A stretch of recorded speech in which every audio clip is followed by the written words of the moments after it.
And so, brothers and sisters, again, friends, foes, whoever may tune into this report here, hopefully ones and ones enjoyed that first portion given by Dr. Arthur Lewis. Very interesting indeed. Again, this report comes from about the times of the late or mid 90s to the early 2000s. So that, time period just kind of gives the context in which the period in which we're seeing today, especially from the geopolitical economic structures of many of the governments here in this world, and more so looking to an international, perspective, just getting an overall synopsis, I would say, of most of the themes and subjects and topics coming forward from this very, very in-depth report.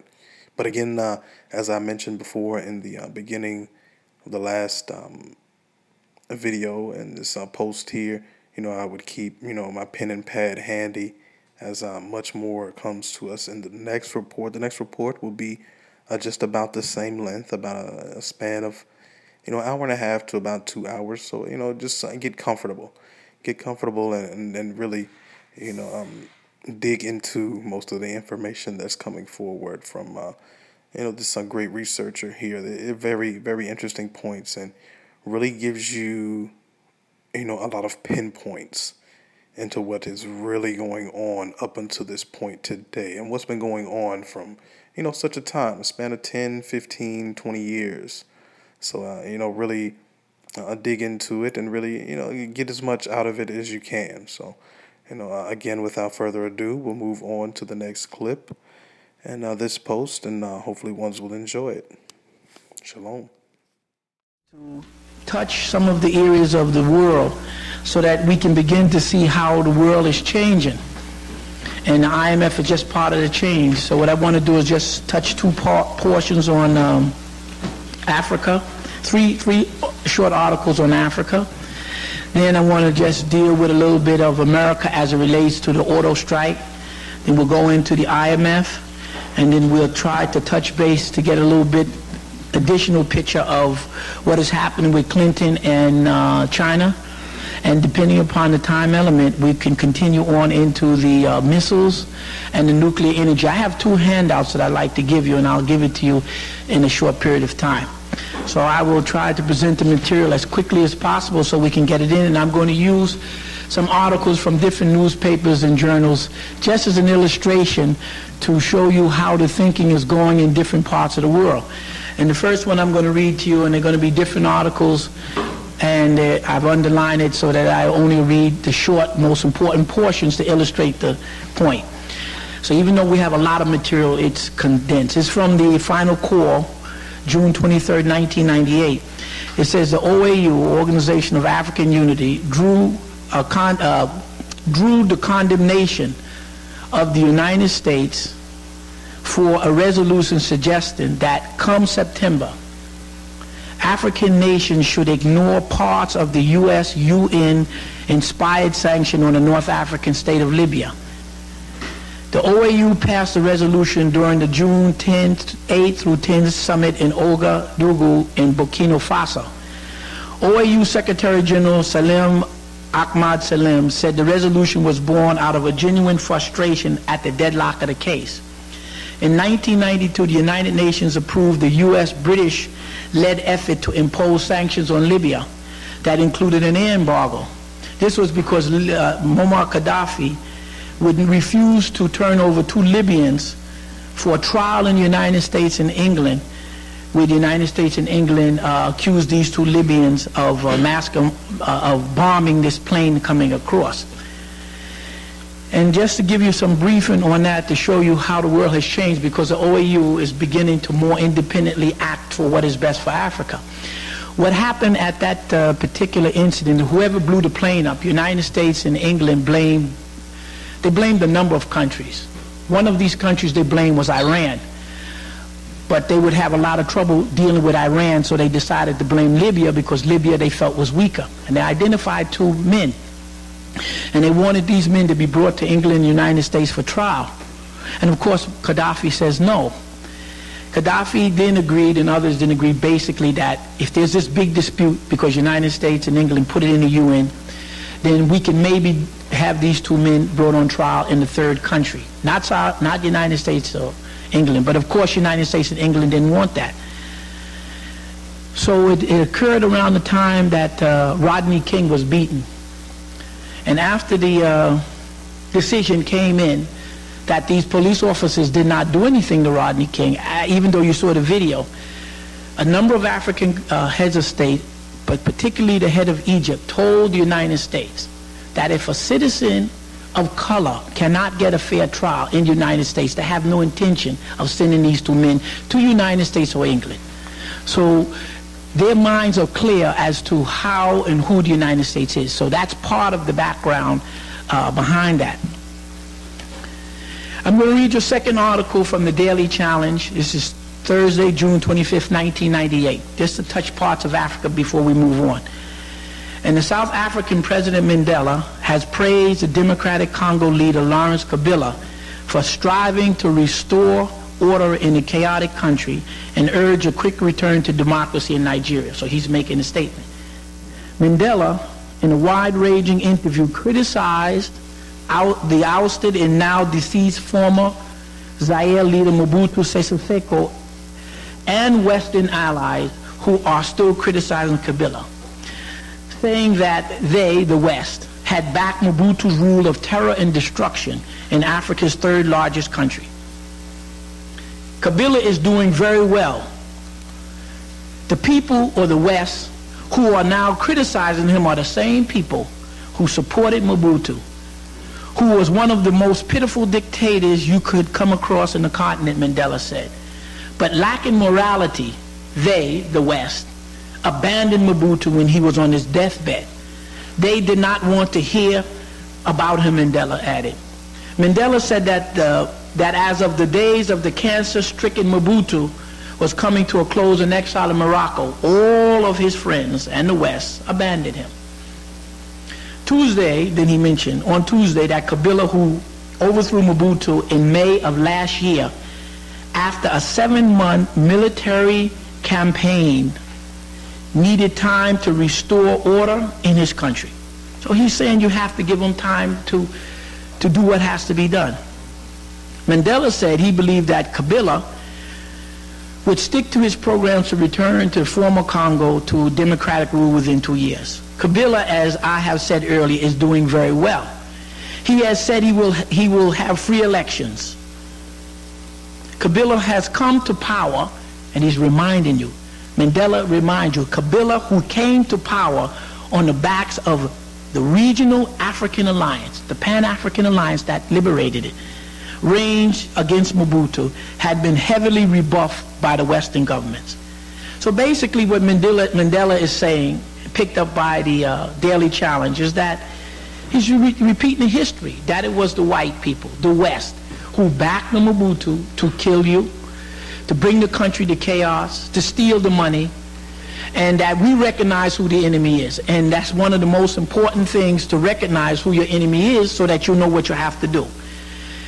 And here's another article from Zimbabwe. I'm not going to read the entire article, but basically what it boils down to is that after the revolution, after 17 years, Mugabe has not returned the land to the people. Europeans make up 2% of the population. They still live on 70% of the best land. So the people are beginning to, they call it, squat on it. And they're pointing to the land where their ancestors died, the graveyards, etc. So when you read and hear about the so-called food riots in Zimbabwe, they're not food riots. The people are getting sick and tired of living in a country where you are pushed to the side as subsistence farmers where you can't eat, and these white people have these large farms where they're making tens of millions of dollars, hundreds of millions. But it's because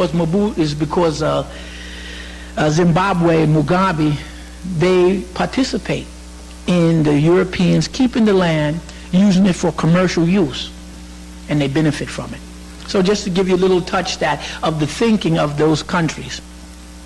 A brother asked me to identify some of those countries that made up the coalition that that was able to overthrow Mobutu, and who are the core countries that now control those natural resources and who have these regional conferences that Clinton ran to. And if you look at the map, basically they come from north down south is Eritrea, Ethiopia, Somalia, Southern Sudan, Uganda, Rwanda, Burundi, Malawi, of course the Congo, the brothers and sisters in the Congo. Then you think who's around them: Zambia, Zimbabwe, Tanzania, and Angola. Those were the countries that put together their monies and their militaries to get rid of Mobutu, and that's why the United States and the West did not make any attempt at this point to rescue him, because they knew the military force was too big and too strong. Just reminding you what the Angolans and Cubans had destroyed, 100,000-man army of the South African, which was the best NATO can put. I want to touch on an article very quickly from Buchanan from the New York Post, June 27th, 1998, and he's just giving you a little update on this UAW strike.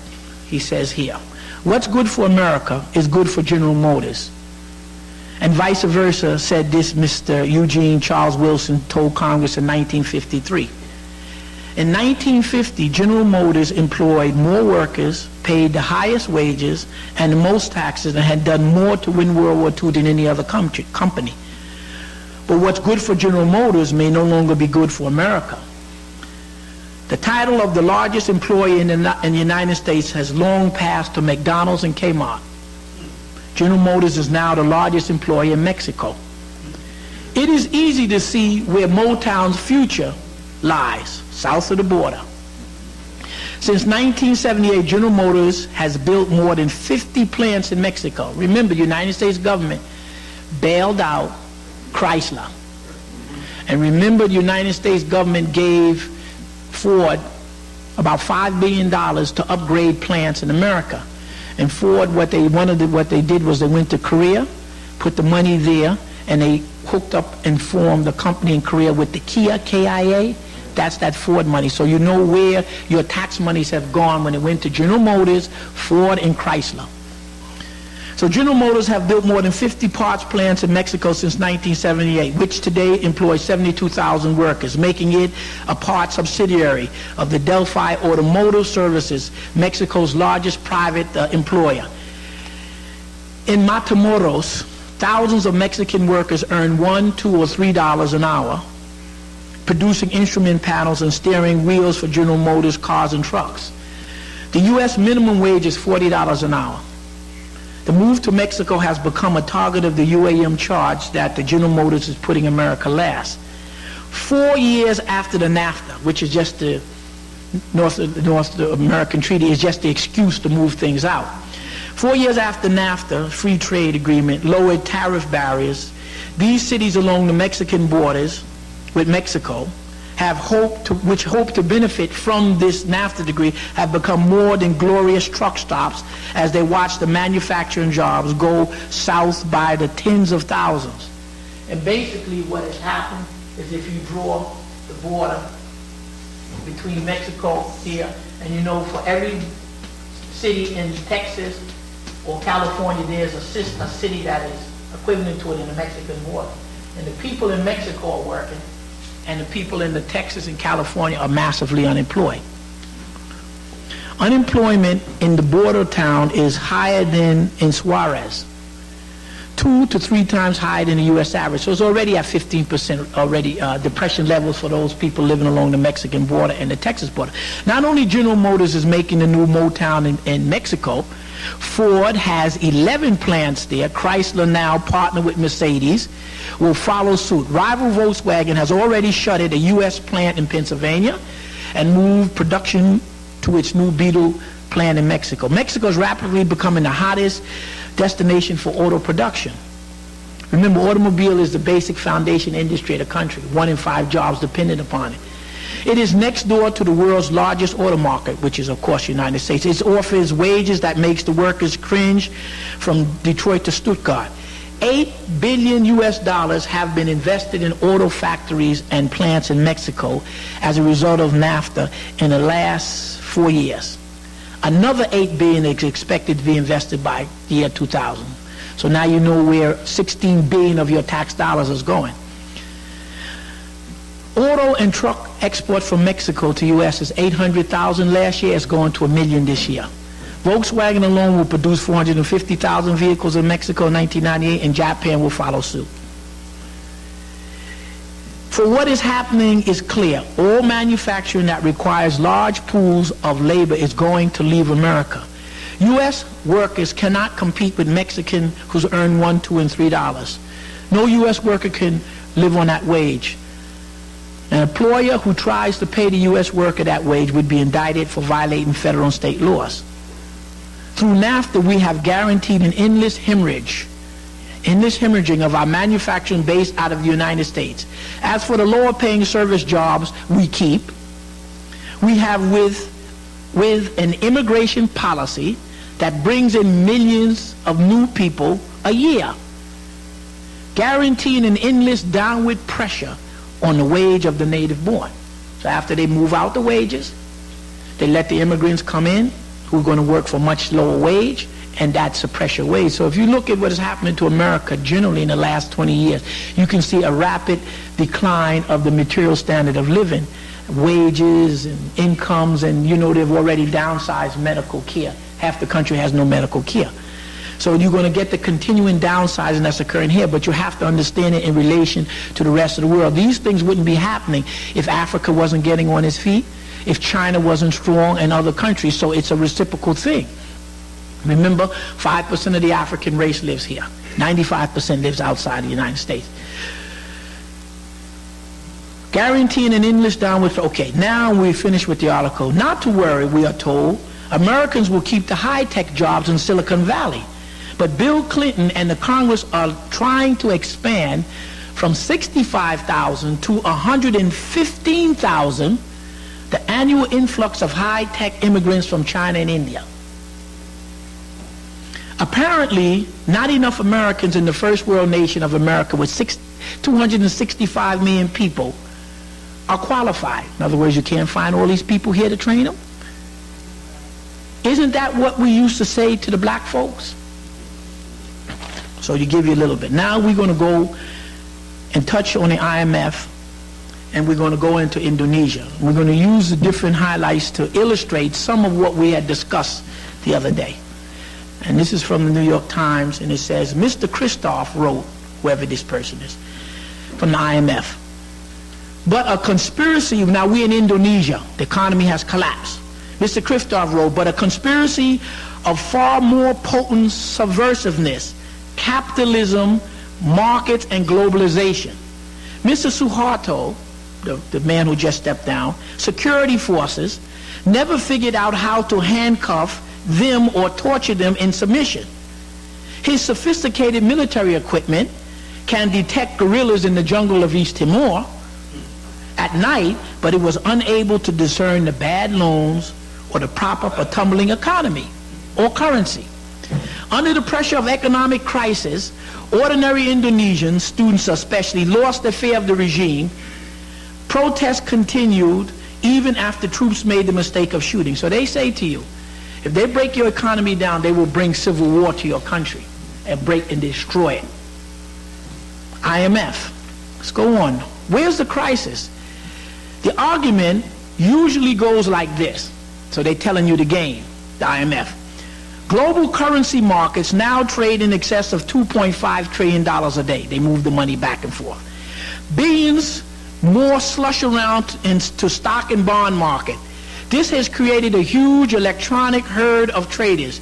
But when a herd this big stampedes, small and large countries that have opened up their economy to it can be crushed.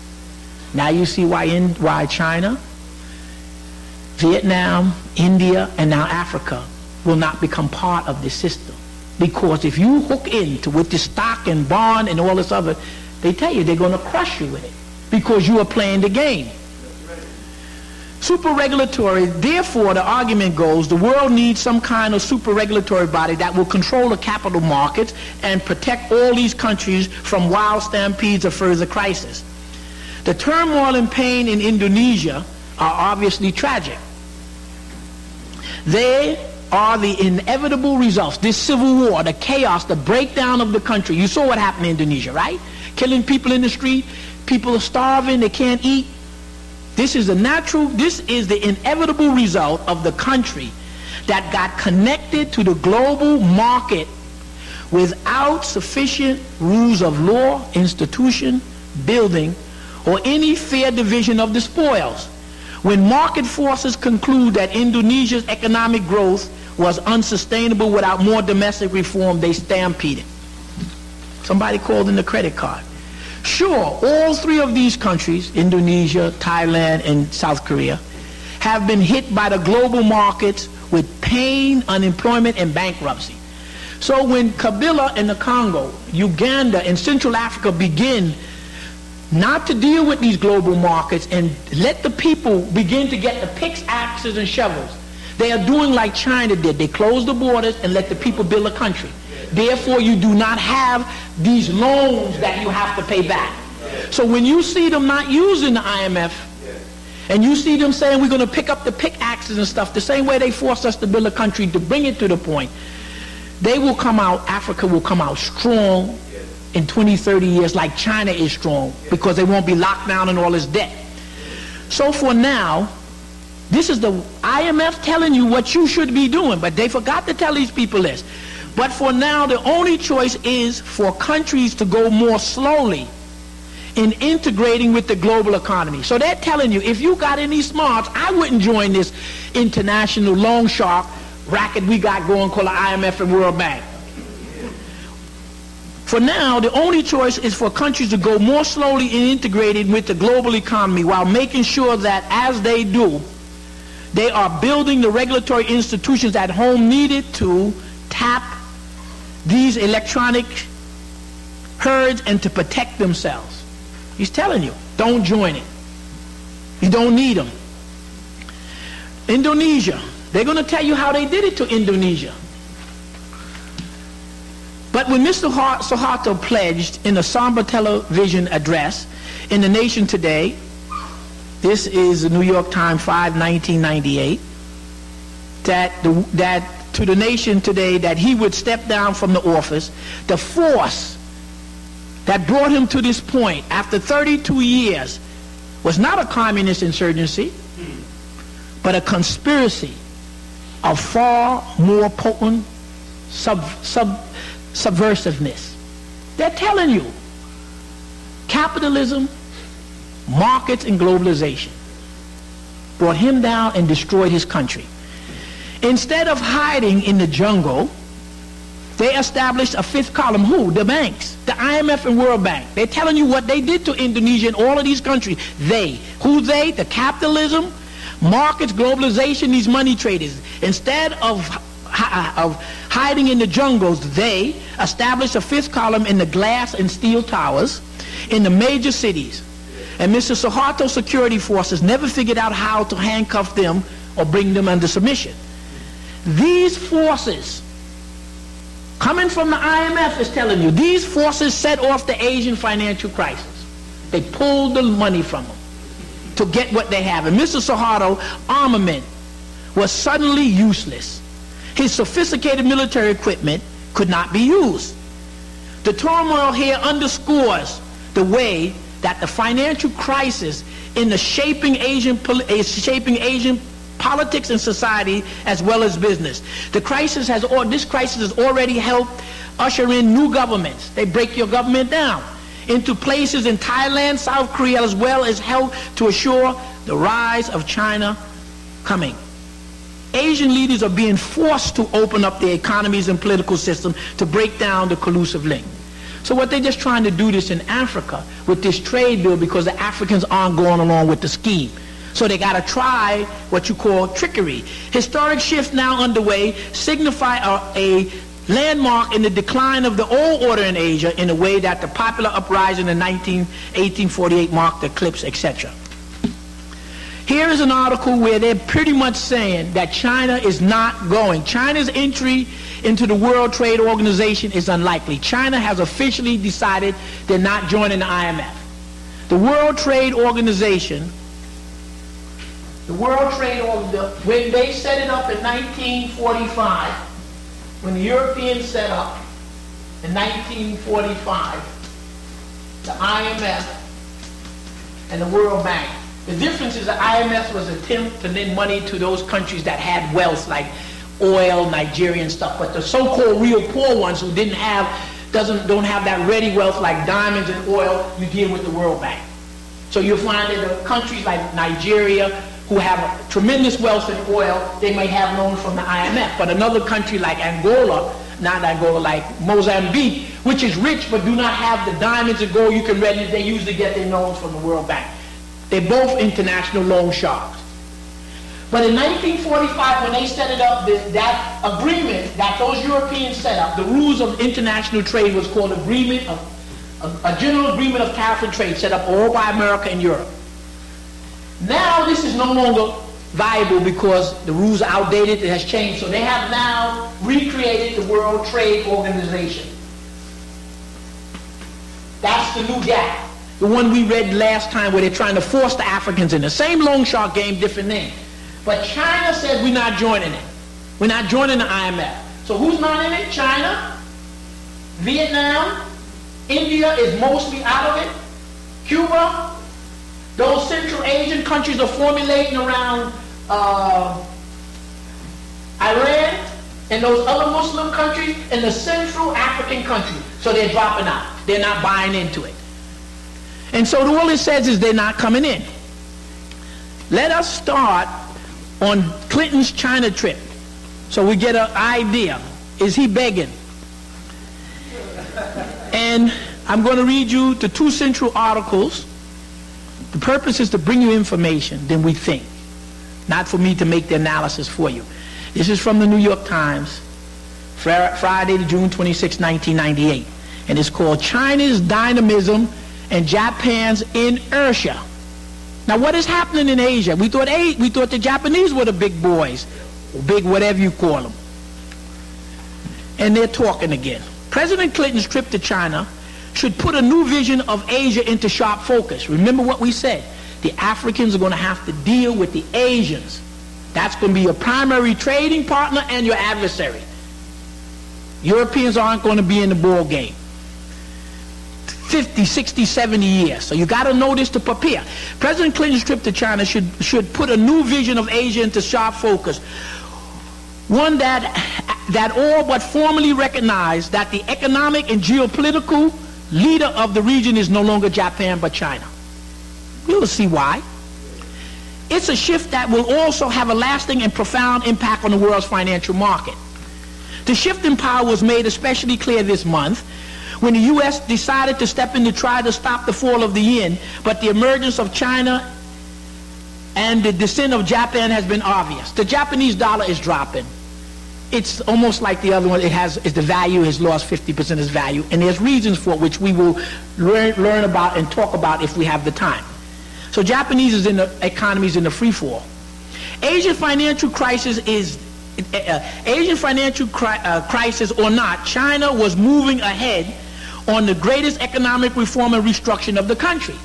So you got to watch indicators of how countries develop. When you see Central Africa, that has 200 million plus people, and most of the world's natural resources begin to talk with each other and pool their armies and their politics and begin to build their road system, just begin to project what they're going to look like in 50 years. What you see China like now, it's going to be 5 Chinas.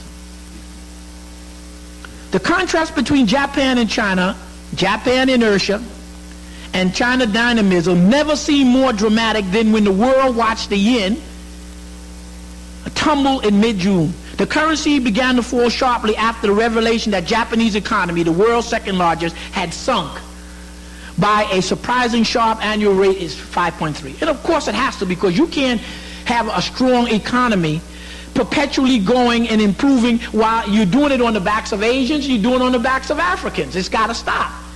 It's reaching the point. Devaluation of the currency was inevitable for Japanese economy that had lapsed into a new recession. So when they start devaluating your money, your net worth is gone. You saw what they pulled the money out, devaluated Southeast Asia's money, and put collapse into Thailand, Indonesia, and Korea because they had joined into the system. That would at least lower the price of Japanese products, promoting the growth of exports. The American Treasury Secretary Rubin initially gave his approval to the solution. He gave a congressional report, testimony on June 11th. Mr. Rubin implied that there was little the authorities could do to stop the yen from falling. In other words, we are not going to put any money to stop the Japanese yen from falling. That was his testimony in Congress June the 11th. Because he's the one who taps into that, remember that stabilization fund, that $40 billion that they pull out and give to everybody? So we ain't giving it to the Japanese. Financial markets took matters into their own hand, and in the meltdown of the yen suddenly seemed for real positive. So in other words, the people who trade the money said, you're not going to give U.S. money to prop up Japan? I may lose my money from Japan. Everybody start pulling. And then it drops down again. See, but when you can feed yourself and house yourself in the Congo, you don't care about them playing with the money there.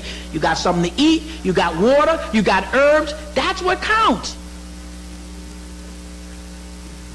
There is where China stepped in and said, fearful that a free fall in the Japanese currency would spur another round of currency devaluation elsewhere in Asia, putting more pressure on their economy, the Japanese are saying. Chinese officials made it clear that a chain of events would be unacceptable for them to let the yen drop.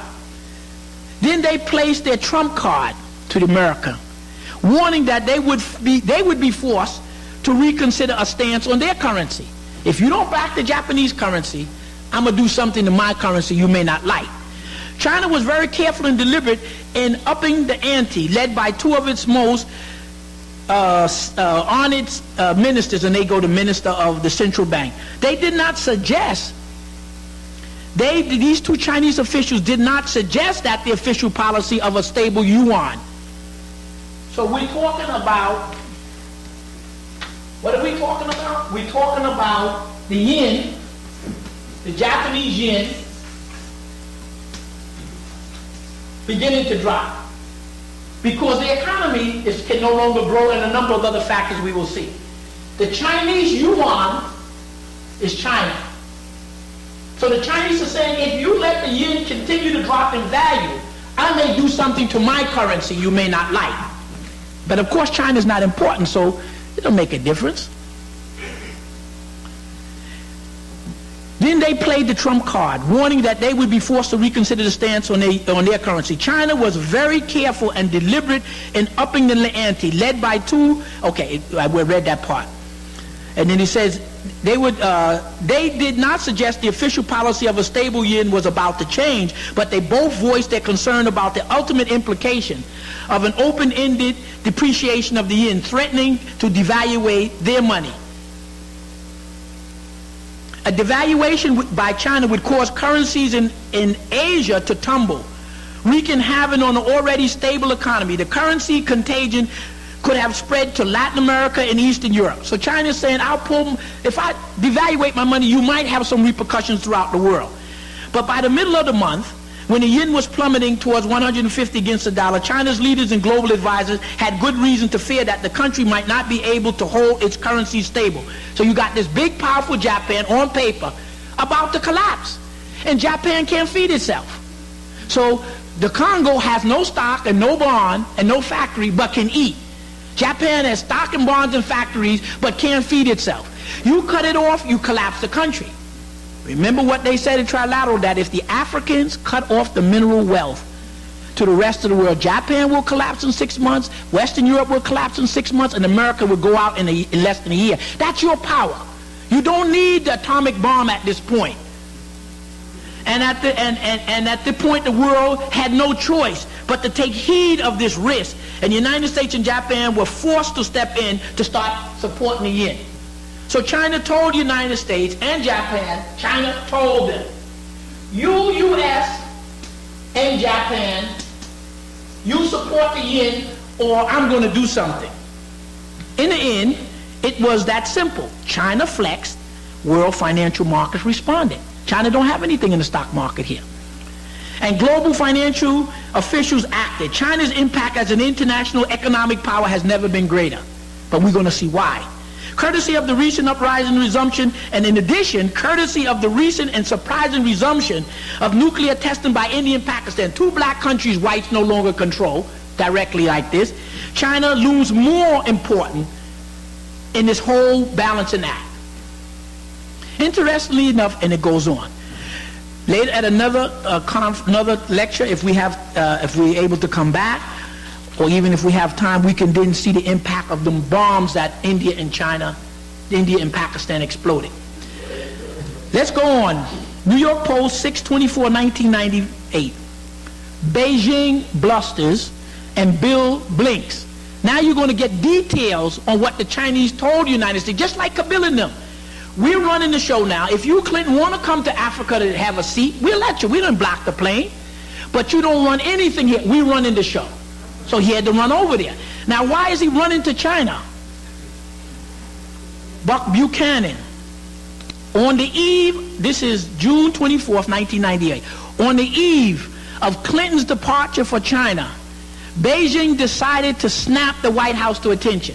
Now, these are white folks talking about themselves in relation to China. I didn't write this. The Final Call didn't write it. Snap to attention with a naked threat, and China threatened the United States, to send the near-bankrupt economies of Asia into free fall. They'll collapse it all. China's threat took the form of a warning.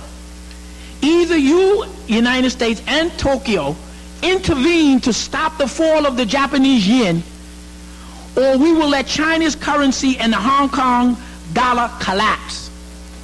What did they threaten to do to their money? They'll make it valueless. That's the threat. But you know, the United States is rich, it don't mean anything. China was threatening a financial Jonestown. Remember what Jonestown was, right? Everybody died in this one. And Richard probably tell you, if he pull his knife out, if somebody get hurt in there, I'm not going to be the last one. So that's what China is saying. He said China was threatening a financial Jonestown, a U.S. stock market crash while Clinton is standing in Tiananmen Square. Okay? He told him, if you don't do this, let me repeat, the China promised Clinton that if he doesn't support that, he will get a U.S. stock market crash while he's standing in Tiananmen Square. That's hardball. China, go on. It worked. Goldman Sachs Wonder Boy at the Treasury Department, Rubin, ditched his non-intervention. Remember, he just told Congress we ain't lending these people nothing.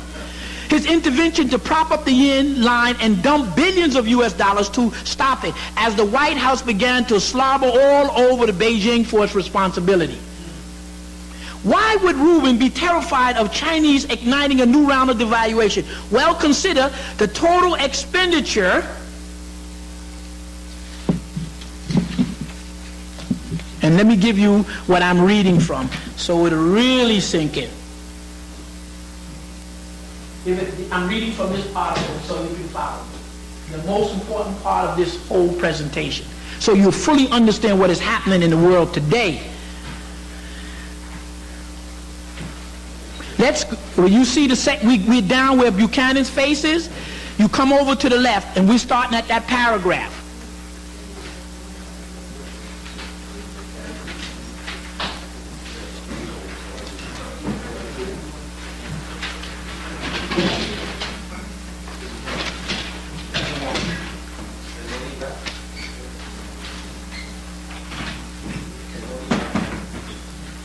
Why would Rubin be terrified of Chinese igniting a new round of devaluation? See, they thought they're the only one who can pull the plug from you and you collapse the Southeast Asia. Well, consider the total exposure of Western banks in Asian emerging market. According to the Financial Times of 1 year ago, U.S. banks had $43 billion of their money in Southeast Asia. The economies, they collapse the economy so that they can buy up everything for nothing. Right. That's what they do. $43 billion, these are in billions, at risk there. Canada's bank had $15 billion. This is U.S., Let's go. This is U.S. These are trilateral countries. This is Canada.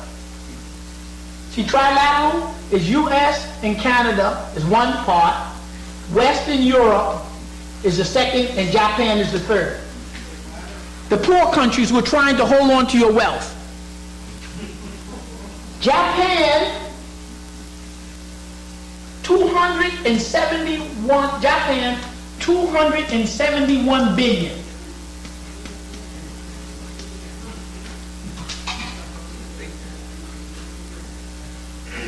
And Europe, 353 billion.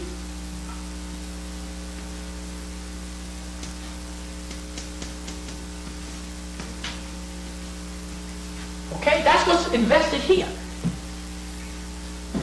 As a share as a share or portion of the bank's capital, America has 12%. This money represents 12% of all your money America got tied up in Asia. Canada has 46% of all their money tied up here. Europe has 48% of all its money tied up here. And Japan has 109%. Okay? 109%. Japan is $600 billion in debt they can't collect.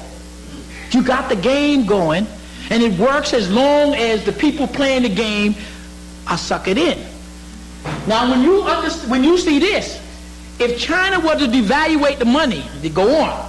Put starkly, devaluation by China would set off a new round of currency crisis that would force huge new U.S. IMF bailout or strings of Asian default that could bring down the banks of Japan and Europe and precipitate a worldwide financial crisis.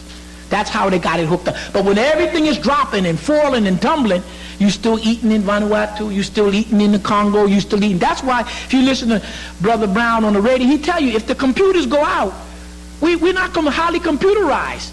So you never get away from the land where you can eat and drink water, okay? 3 days supply of food to the cities.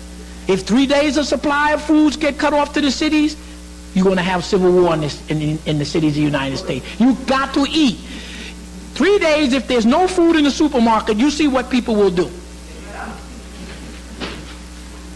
Can someone explain what benefit America derives from the global economy to justify this risk? And he goes on.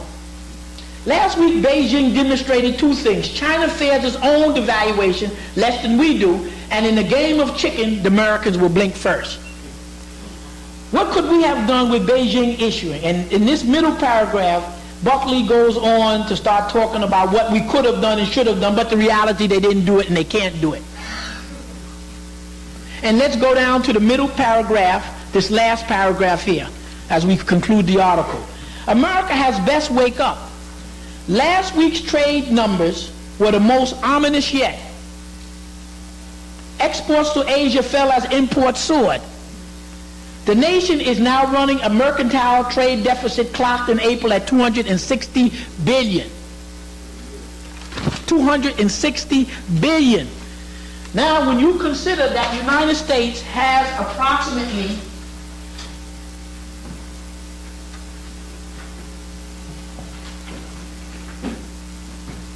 America has approximately $3 trillion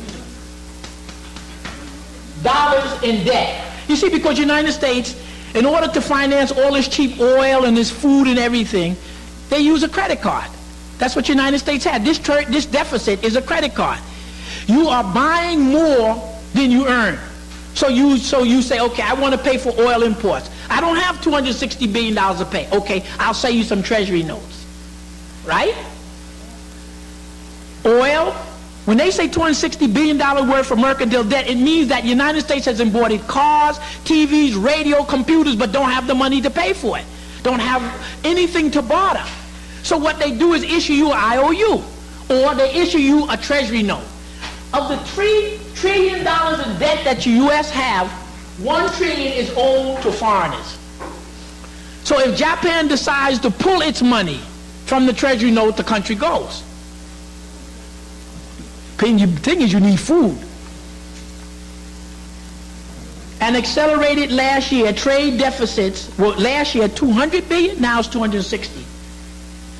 Though these gigantic deficits in World Bank and IMF loan, America is shoveling money out to nations that are capturing shares of our home market. Now, how much value could you do? You just keep sending people paper and paper and paper, and you split the stock. Asia has now begun to gear up to export its way out of the recession. Those exports are coming our way. Tomorrow's trade deficit will make today's look anemic. Not to worry, writes this economist, whoever it is, the great betrayer. We send dollars overseas and we get back neat things. It's a good deal. The wealth and poverty of the nation. Why some are so rich and some are so poor? Comparing us to, he's going back to the history. Comparing us to Holland of centuries ago, this writer writes, as branches of the manufacturing have shrunk. He's paralleling what has happened to America, what happened to Europe, using Holland as an example. As branches of manufacturing have shrunk before foreign competition, enterprises have discharged large labor and moved to lower wage. You see all the layoffs, downsizing. New workers cost less. That's your immigrants. Poor immigrants have kept coming. Unions have struck, sometimes only hastening plant closures and transfers of orders to cheaper labor. The British also embraced the free trade as a matter of faith in economic regions. And this writer said, and the British rejected all warnings that their industrial supremacy was vanishing. For to accept that was to accept a challenge to the sacred. We follow the same path of blabbering economists notwithstanding, and it goes on. So I just wanted to let you know, to review what has happened when these men meet. And here is Secretary Rubin being assured by the head of the Chinese that they wouldn't devaluate the money and collapse the world economic system and give the United States a stock market crash. And he goes on and they're talking, please don't devalue the money, please. So when they be smiling, it isn't because of anything that he's happy. The Chinese got him. Let's look at what the IMF may look like a year from now, according to the white man who runs the IMF. The IMF. This is New York Times, 6/13/1998. So you got to tap into what they're thinking about, not what I say or we want to speculate. Let's see what they say. They're thinking in the future. Recently, several prominent former officials and economists, European and American, called for the abolishment of the IMF. Doesn't work anymore for them. So they don't want it anymore. Congress is also holding back the next thing. So Congress don't want to give the money, and the Europeans no longer want to use it because everybody now knows the game. The big people are dropped out. China's out, India's out, Vietnam is out, most of Central Africa's out, and the African countries already told Clinton, we're doing no trade, you're getting nothing unless you reduce this foreign IMF debt by 90% at least. They're out of here. So what are they saying this? Since all these smart people seem to think the world doesn't need the IMF, I say junk it. Here's what the world would look like a year later. Washington, June 13th, 1998, on the first anniversary of the closing of the IMF. So they're already a year ahead and they got it shut down. They're telling you what they are looking at in a year. This invincible IMF. You must join the IMF. There's no other way to do it. They're saying since all these, okay, Washington, June 13th, 1998, on the first anniversary of the closing of the IMF, the Russian ruble hit a new low of 50,000 to 1. You know Russia has a problem with its economy, and we'll go through that. Russia's president, the former General Levee. Levee was a young Russian general who was fighting in Chechnya. You got some people in Russia that make Hitler look like a playboy, and he's one of them. So they're saying that the Russian ruble has collapsed. Russia's in chaos. Russia's president, the former General Levee, who ousted Boris Yeltsin in a coup, because you know Yeltsin came in a coup. Remember they shot up the house and brought the tanks in? Brought in a coup after the Russian economy had collapsed 6 months ago, and announced a new export program for getting Russia back on its feet. From today forward, the Russian president said, any Russian company capable of exporting any device, technology, weapon system, or natural resources including highly enriched uranium for atomic bombs, and is encouraged to do so to anyone who can pay hard currency. Everything is for sale. This is your Russian. These are gangsters. That German, that Russian branch of the German family is, I don't know if it's worse than this, what you call U.S. You understand what they're talking about? So that means you could buy anything you want. He says you will sell anything to anybody with hard currency. America's trade deficit hit an all-time high of $400 billion. Remember, it's 260 now, 260 billion. They're projecting 400 billion of cheap exports from all over Asia, battering economy, flooding into the United States. Finally, remember in 1945 when you had the Bretton Woods? It was in 1945, and it was New Hampshire, and it was the U.S., Britain, and France. Who set up the what? The IMF, the World Bank, and blah. Now what are they saying? The World Bank is out.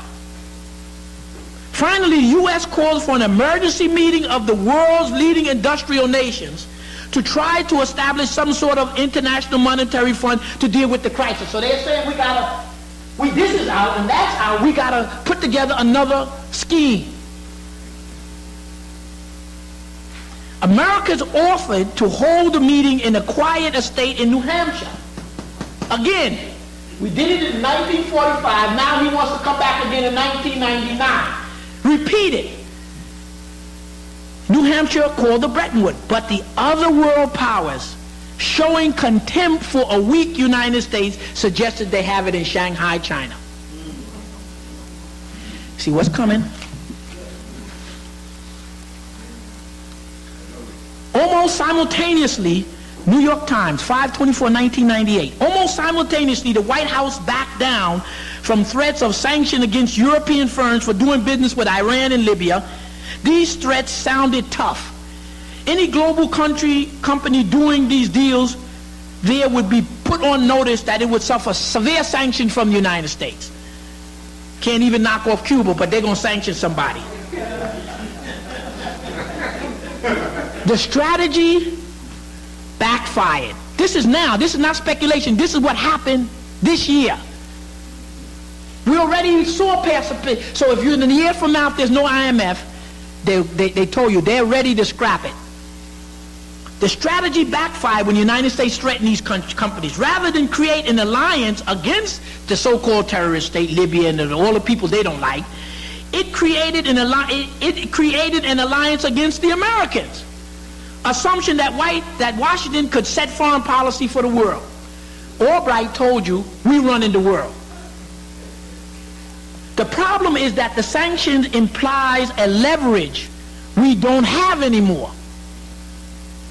Anyone, said David Rothkopf, a former top Commerce Department, in 1946, when half of the world's trade went through the United States, we could impose these kind of control. The United States was strong. Came out of World War II, the dominant power. That's why they were successful in putting the Shah there, knocking off Mobutu, and they set up Suharto. All of these men, they set up. That's what the United States was powerful. Now you're 30-something years down the road. Not only aren't you the only one who don't have the bomb, but China is now in a position that can collapse your whole financial system. China in 1945 wasn't a country. Remember they were fighting? After World War II, they fought and then established in 1949. So China has moved from 1949, not in a country, to now could wield this kind of power. Said not only in 1946 we in America control, in 1946 when half of the world's trade went through the U.S., we could impose these kind of controls, but they, when less than 14% comes through the United States. And you see that 14% is just zizzing away. As quickly as they move the factories out, it's rapidly dropping. You can't, at one time you control, the white man control all the oil. He doesn't control it. He controls the copper and the rubber. That control is gone. So they can't squeeze you anymore. When they tried to squeeze Cuba, what did Cuba do? The African countries traded with who give Cuba oil? Mexico, Trinidad, Venezuela, Angola, Nigeria. How are you going to embargo Cuba? And you got all these countries helping Cuba. You no longer control. At one time they could have controlled it, but they can't do it anymore. Today, when 14% go to the United States, we can't control it. Mr. Clinton was lucky to save face with a deal in which the Allies swore to fight proliferation if America waived these sanctions. First, this is their rule. First is the ideological rule.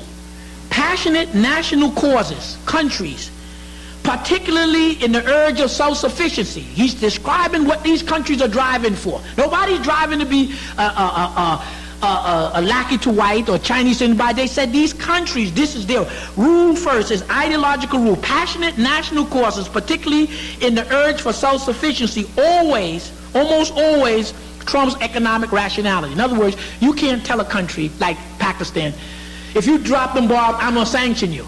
So they say, sanction me. Their national pride and their security is more important than a little bit of food.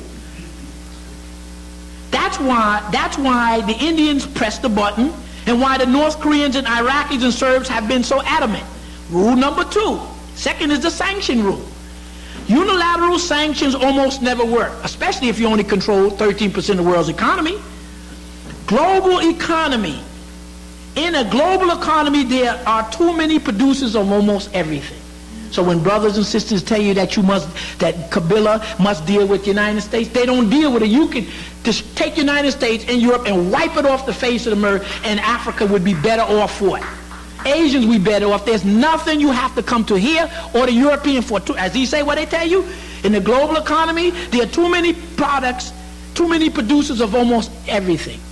Finally, the Suharto rule. When you open your economy, you better make sure that you have your act together, because we'll rip your guts out. With an economy not dominated by corruption, with banks that can absorb shocks, and with a way to assure investors that things won't go to pieces if the government falls. Otherwise, you risk the 1996 equivalent of a military coup, a market coup. They destroy you through this money, which is more dangerous than any CIA move against you. We go on. Let's talk about the Japanese so that you can see where they are. It says crisis in banking in Japan, but implications are global. Remember, none of this applies to us in Africa. We got food, we got wood. If Africa shut the borders and just traded with each other, which is the best thing in the world you could do, we'd be better off, because what is it that you need outside your border? And with Japan in this shape, Japan, you could buy anything you want, okay? You the finance minister of the Congo, you want an airplane factory, you got diamonds, uranium, Japanese will put a factory there. They will need some food. You want some food, you want some wood, you want some this. So you already in the key bargaining position, and you barter. You don't go through the IMF long sharks.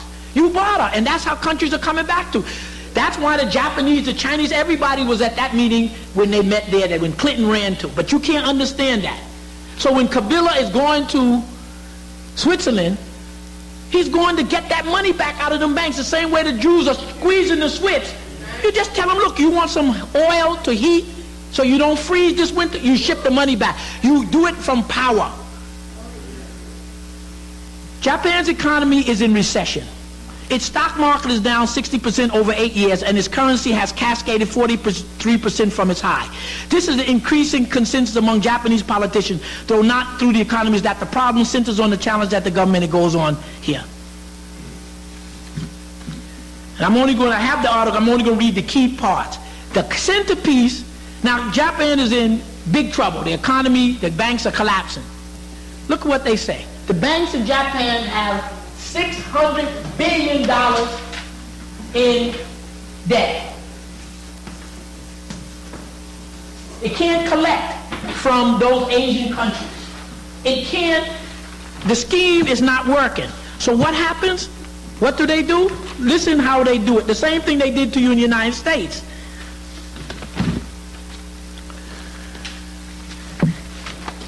I need this one right here, brother. That one.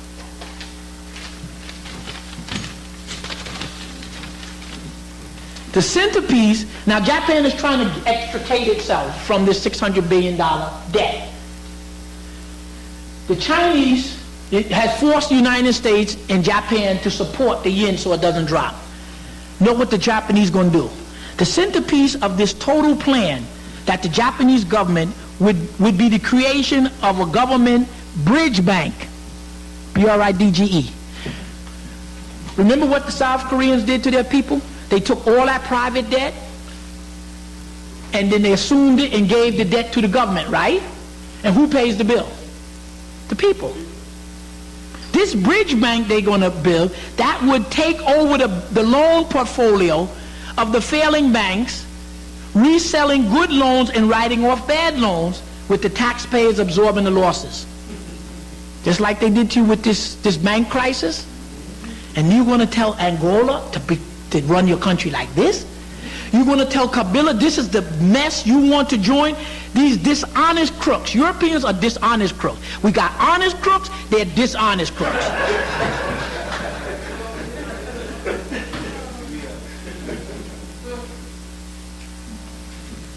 And it goes on, and I can give you this later. 2, 4, 6, 8, 10. 20 of the top Japanese banks are all bankrupt. According to their records, they're broke. So if you want to be a good Japanese, and if you're an African, you want to imitate the Japanese, go ahead. What I would like to do as we give you this second handout, we're going to go, because we have the time, into missiles, atomic energy, to see how it ties in relation that gives China its power. Yeah. There's one that is original. Just hold on to original. In this handout, you will see dealing with the 3 things that you need in order to deliver atomic bombs or hydrogen bombs into a country. It's very important, because these nuclear weapons give you a leverage. Very important leverage you need to keep these monsters off your back. And you will see how China kept them off their back when they threatened them with the financial. Basically, you have the earth. You have a missile. This missile, you must have missiles. Specifically ICBMs. And they must be able to travel 6,000 miles at least. You strike each other over the North Pole. Because the people who are giving you the trouble in Europe and America are in the Northern Hemisphere. So you know that's why you're going to use the North Pole. You come across the North Pole, and whatever country decides to launch, and you have the United States sitting here. Well, you can add Europe. You come across the North Pole to strike. But in order for you to come across, you have to have a satellite. You have to have a targeting satellite, so that you can get your guidance system. So whenever you see a country like India that has a space agency that's launching their own satellites, they got the satellites. They have these very powerful rockets, the most powerful because they brought them from Russia. So they have the capability to deliver. They have the satellite, and they just set off 5 atomic and 1 hydrogen bomb, so they got it. We don't know how close India is from its ability to strike the United States. And India told you after the Iraqi war, don't fight the United States without nuclear weapons. So if you look at this diagram, you will see the 3 components. You need the missile, you need the satellite, and you need the warhead. And there was a General Walters from the United States government that was a UN ambassador. He said his job was to go around to different countries and give them an offer they couldn't refuse. And you know part of the offer was, we'll kick your behind with this and our economy. This is what you need to strike. Who has this capability? China, Russia, India. So you don't want nuclear blackmail on them. You swing over and go up. You see the space shuttle? The space shuttle has two basic purposes. It's to deal with satellites. Satellites must be placed, repaired, and recovered. Because without satellites, you cannot have any kind of electromagnetic communication. You can forget all your TV, all your radio, all your phones, and all the military. You must have satellites, because a satellite put 22,000 miles above the Earth stays above that point. It's called a geodetic orbit. So if you put it lower, if you put it 22,000 miles above the Earth, as the Earth spins, it will stay over that position. And then you beam from something here, you hit here, and you come down. That's how you get all your satellites, all your TV, everything. If the United States loses the capacity to put satellites, repair and recover them, you can forget it. Communication, telecommunication. That's why you need communications through the ground as well as the satellite. So you don't give up your ground communication. That's how important that space shuttle is. Also, it's important for the International Space Station.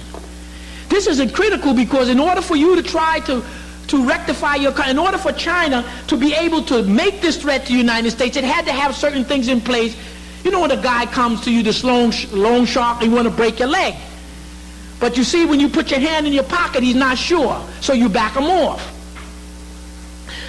So that's why the space station is important, for those satellites, and they're building an international space station. The International Space Station is built by the trilateral countries, 16 countries, all white except for Japan. So it's those trilateral countries, Russia, Japan, and the trilateral. Who's the trilateral? Look at Western Europe. England, France, Spain, Portugal, Germany, all your former colonial powers, because they're now hooking up to try to get as much dominance in space for telecommunications and other things. But also what is happening, let's look at the space station. It's trilateral countries. Russia is part of it, because Russia is not an official trilateral country. It's going to cost them $40 billion. You'll pay for it. It's going to be for civilian and military, and they're projecting the year 2000.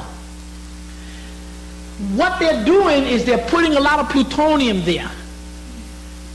And what they were attempting to do is to develop the capability to be able to shoot down. So, for instance, if China loses the ICBM, you got half an hour, you can't knock it out. But if you had in this space station as one of your goals the ability to send down a powerful laser to destroy these bases, you neutralize the threat. Then the blackmail comes back. In other words, the United States can't blackmail China, India, Pakistan, and countries anymore because they have the bomb. They have the delivery system. So you try to get one up on them. So when they keep going up in those space shuttles, they're putting together a space station to get an advantage over you again. Because remember, these are basically Germans. They came on the world scene, as Professor Mackey teaches us through the history, as marauders. And they're still scavenging. Let's go over to the left side. Satellites. If you want some satellites, you can get it from China, India, Pakistan, North Korea, or Russia. So we can buy satellites. We don't have to worry about the West selling it to us. We can purchase it. When we get our factories, we can make it. Who will launch it for you? China will launch it. India will launch it. Japan will launch your satellites. Russia will launch it. The U.S. and Europe may not launch it for you. Europe launches their space station is in French Guiana. The space station for Russia is in the former Khuzestan. That's off limits. The Asians don't let the Russians use it anymore, so they got to come to America. You want to get missiles? You got China, India, North Korea, Pakistan, or Russia. You want to get the uranium you need to make the bomb, if that's what you want? You got all the uranium in Africa. You can buy from China, India, North Korea, Pakistan, and Russia. Now let's go on the bottom half here, because when you understand on how we have to build a continent, you have to deal with it as a comprehensive. You need your economists, you need them growing the food, but you also need somebody dealing with weapons for protection, telecommunication. You have to be brought up so that you'll be in a position to compete. Uranium is a fuel, and it's uranium-239. And uranium-239, 238, uranium-238, 238, and you have uranium-235. This is the uranium isotope that is fissionable. You can split it to get energy. This is not. But when you mine the uranium, 99.3% is this uranium, and only 0.7% is this fissionable.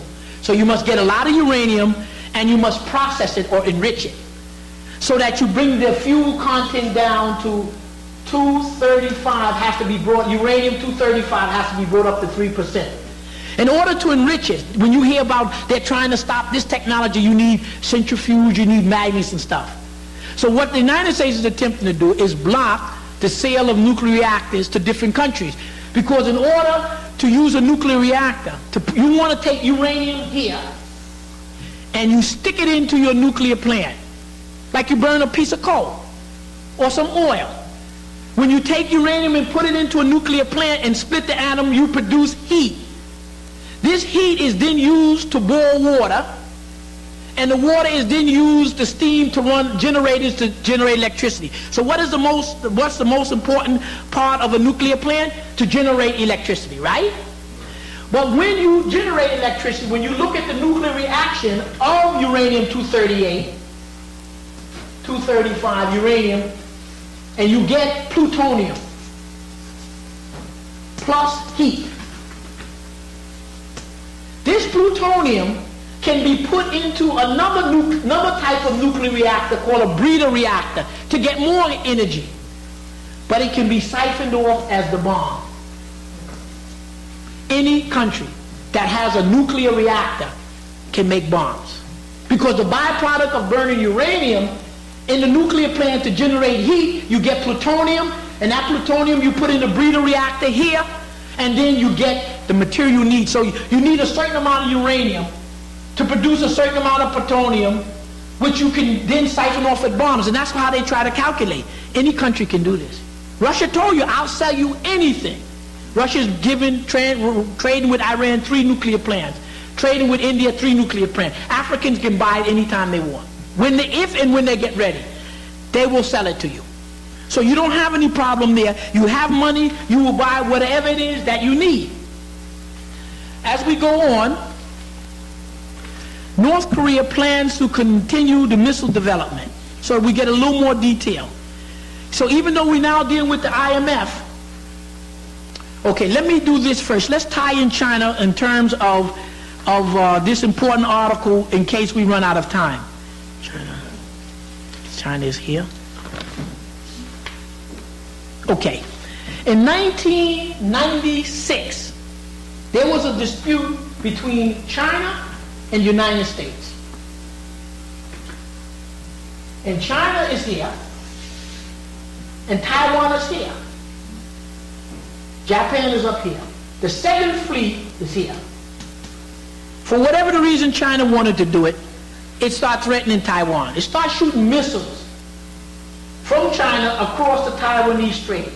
It's overshooting Taiwan. Okay? And one of the things they were doing was threatening to block up the shipping lane. Because if missiles are coming over, they say they were practicing. Somebody's going to shoot a missile over you to practice. You're not going to bring your ships in. So what they were doing was disrupting the trade. Plus they were threatening.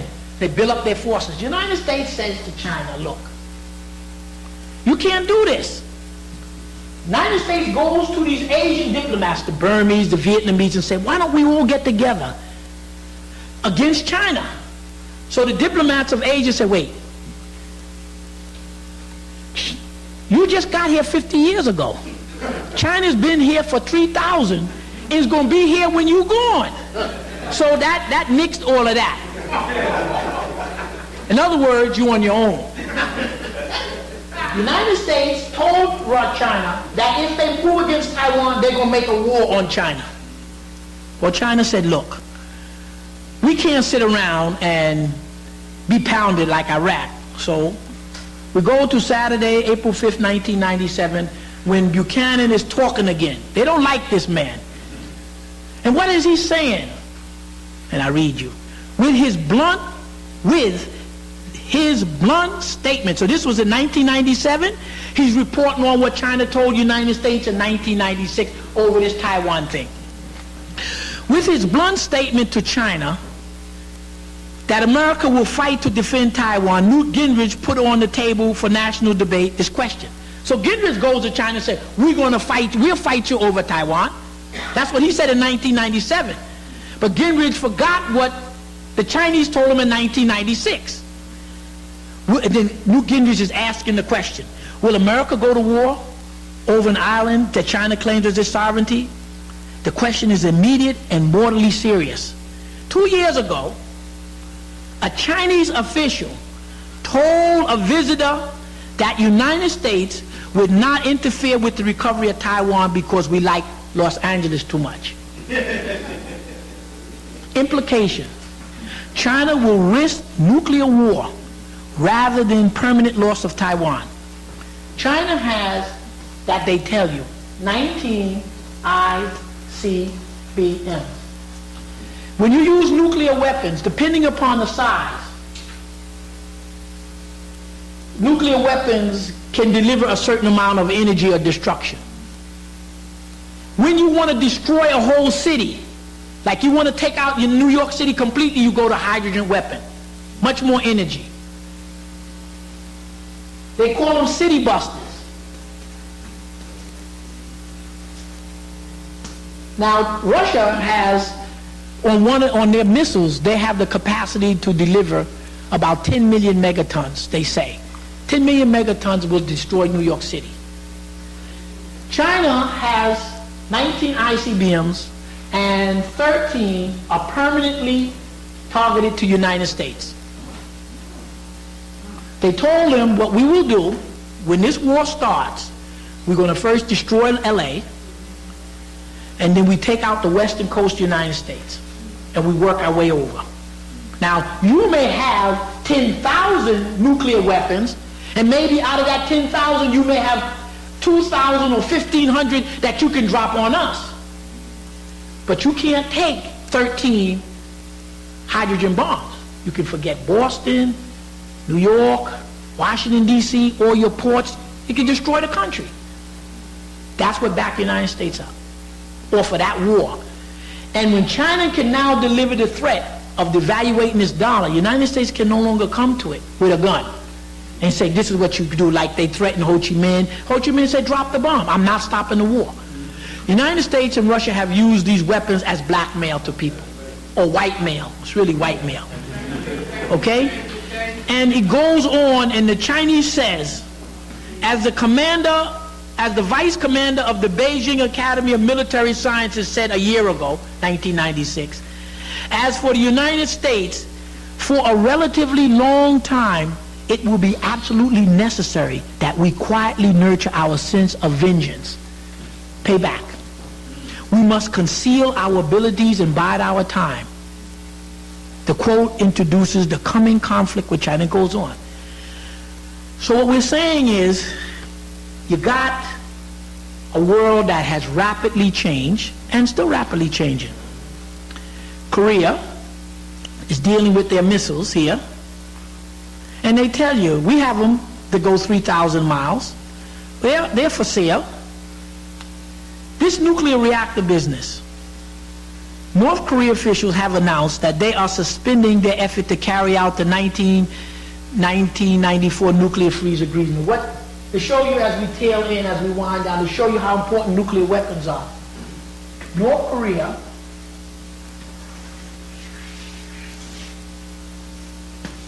this is North Korea and South Korea, China. North Korea has nuclear reactors, and they get plutonium to make bombs. So North Korea has the plutonium for the bomb. So what North Korea does is this. They fire these missiles across Japan, and they're 600 miles missiles, and now they got one that goes 3,000 miles. So what is North Korea saying? I have nuclear plants, and I have the ability to deliver. I'm in the ball game. You're going to have to negotiate. So United States make a deal with North Korea, say, look, don't shut down these reactors. Don't use them, and I'll give you something for it. Let's see what they're offering. North Korean officials have announced that they are suspending the effort to carry out the 1994 nuclear freeze agreement that was intended to dismantle the country's nuclear program, protesting that United States had failed to honor promises to send fuel oil. North Korea said, well, if I'm using these plants to make energy, electricity, but you really don't want me to use them because you know I'm going to get the bomb as a byproduct, you want me to shut them down, well, you got to replace my energy need. So the United States said, okay, we'll give you what? The United States was supposed to send fuel oil. A high-ranking member of the North Korean government told a visiting academician, and he said, because you're not sending the oil, we're going to unseal the nuclear reactor. Under the agreement was to have been closed permanently. They said, okay, we're going to open it up again. We're going to start using it again. You know, when we start using it to make electricity, what we're going to make more of? Plutonium.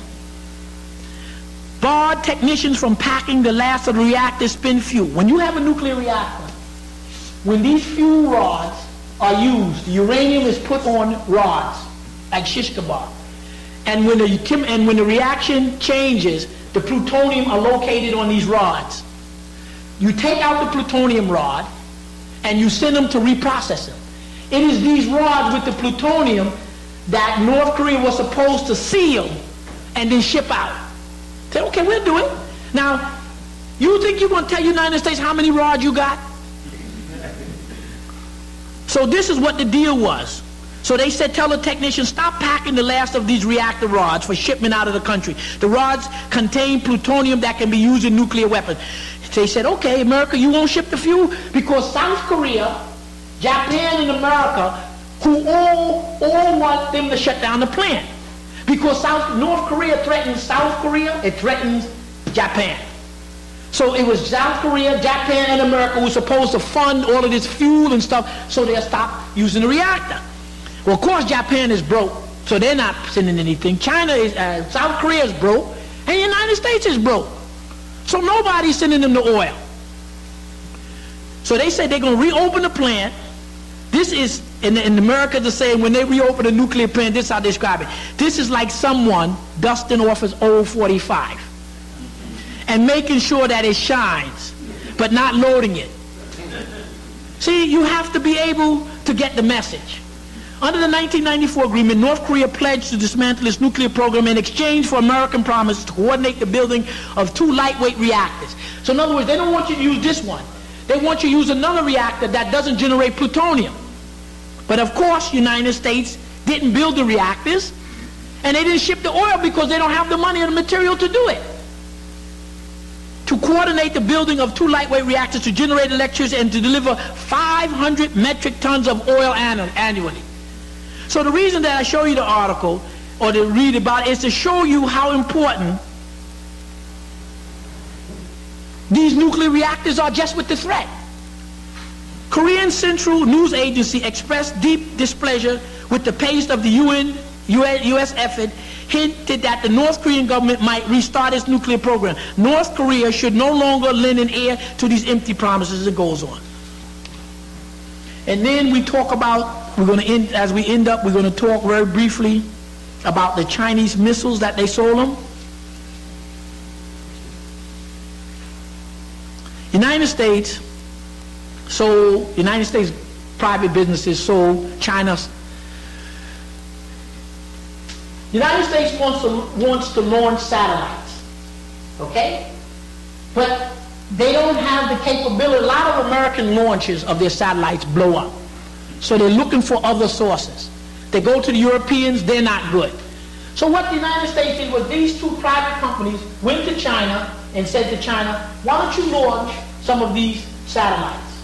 China says, okay, it's big money. So the American companies go to China to launch the satellites. And so there's a big stink about China launching these satellites. The chart offered at a housing hearing by this congressman, the top Pentagon expert monitoring nuclear proliferation during the board, showed that between 1990 and 1996, 1 in 4 Chinese rockets carrying commercial satellites blew up. So you shoot 4, and 1 is no good. But since 1996, the Chinese had a perfect record of 10 consecutive launches.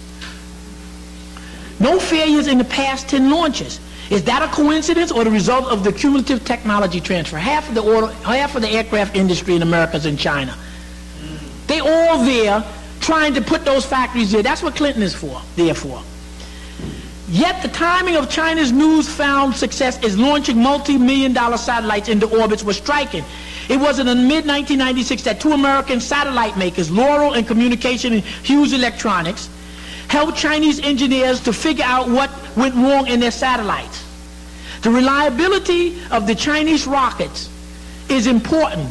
Now that they can shoot these rockets accurately with the help of the U.S. government, these industries, the reliability of Chinese rockets is important because the missiles that send American communication satellites into orbit are the same that are the nuclear weapons that come over.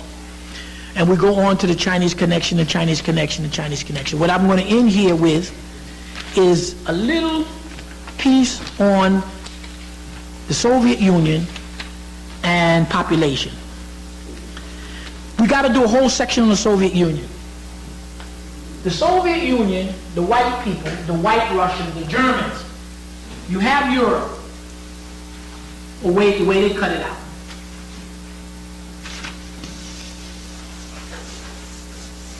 What the white man has done in his own mind and posed, he took a group of mountains they call a Caucasus, and he has said that this mountains represents Europe. And he took another set of mountains called the Ural and said the Ural and the Caucasus, everything makes up Europe. They decided. From about 1400, the Western European German,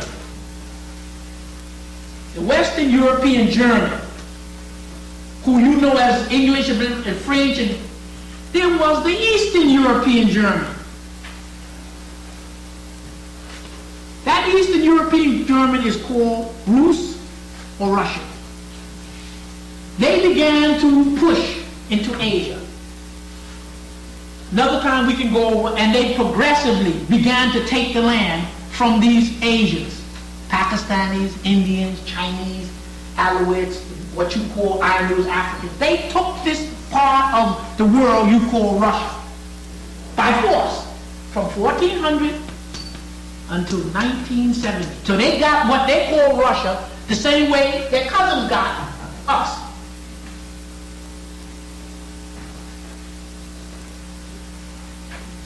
The Soviet Union broke up. So the Soviet Union lost access to a lot of these lands. They were getting the food from Kyrgyzstan. They were getting uranium from Tajikistan. They were getting the oil from Azerbaijan, etc. So what made Russia strong was what they took from these Asians. But presently, the northern half of Asia, which is called Siberia, is rich in wood. It's the largest wooded area in the world. It's got wood, it's got diamonds, it's got gold, it's got platinum, it's rich. But who took it? The Russians. The white Asian, white Europeans, white Germans took it from these Asian people. And this long article here, which we will deal on Russia. But let me just take two little snippets to understand where Russia is at. The first idea, and it's not, I took it from different parts. The first idea, this is white Russians talking to white Americans. The first idea is to bring a genuinely, this is from the New York Times editorial, June 17, 1998, Russia talking to America. The first idea is to bring a genuinely large number of young Russians, the entire cohorts of the new leaders, especially those from the province, to spend considerable time in the United States. So the only white people that they have presently to begin to try to offset your population in America are the white Russians.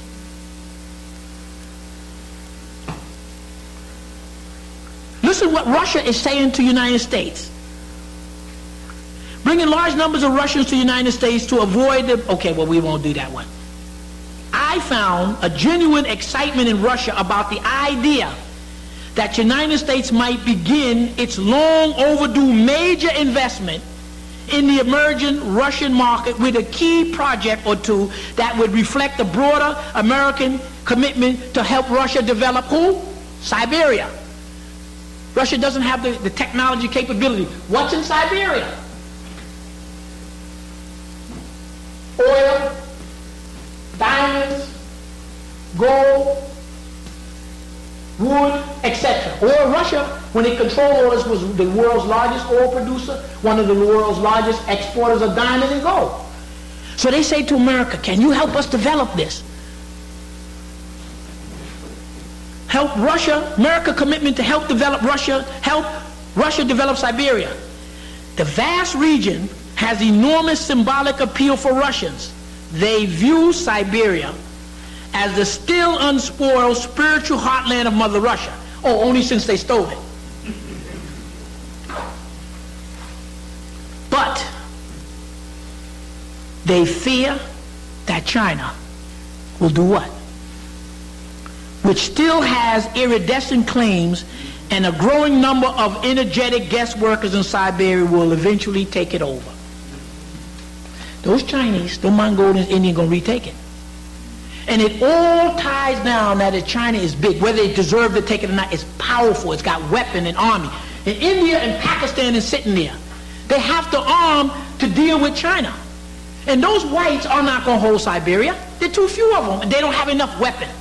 When Russia can't beat Chechnya, a little country, it's sure not going to knock off 3 million man Chinese army with all these weapons and stuff. So they know they're going to leave Siberia. So what I'm saying is, as we conclude, there is a tremendous amount of change that has occurred in the world economy, and it's all related to how countries have been able to retake lands, how they build themselves. So this same dynamic that the European is struggling with, dying on his feet, the major battle right now is with Asia.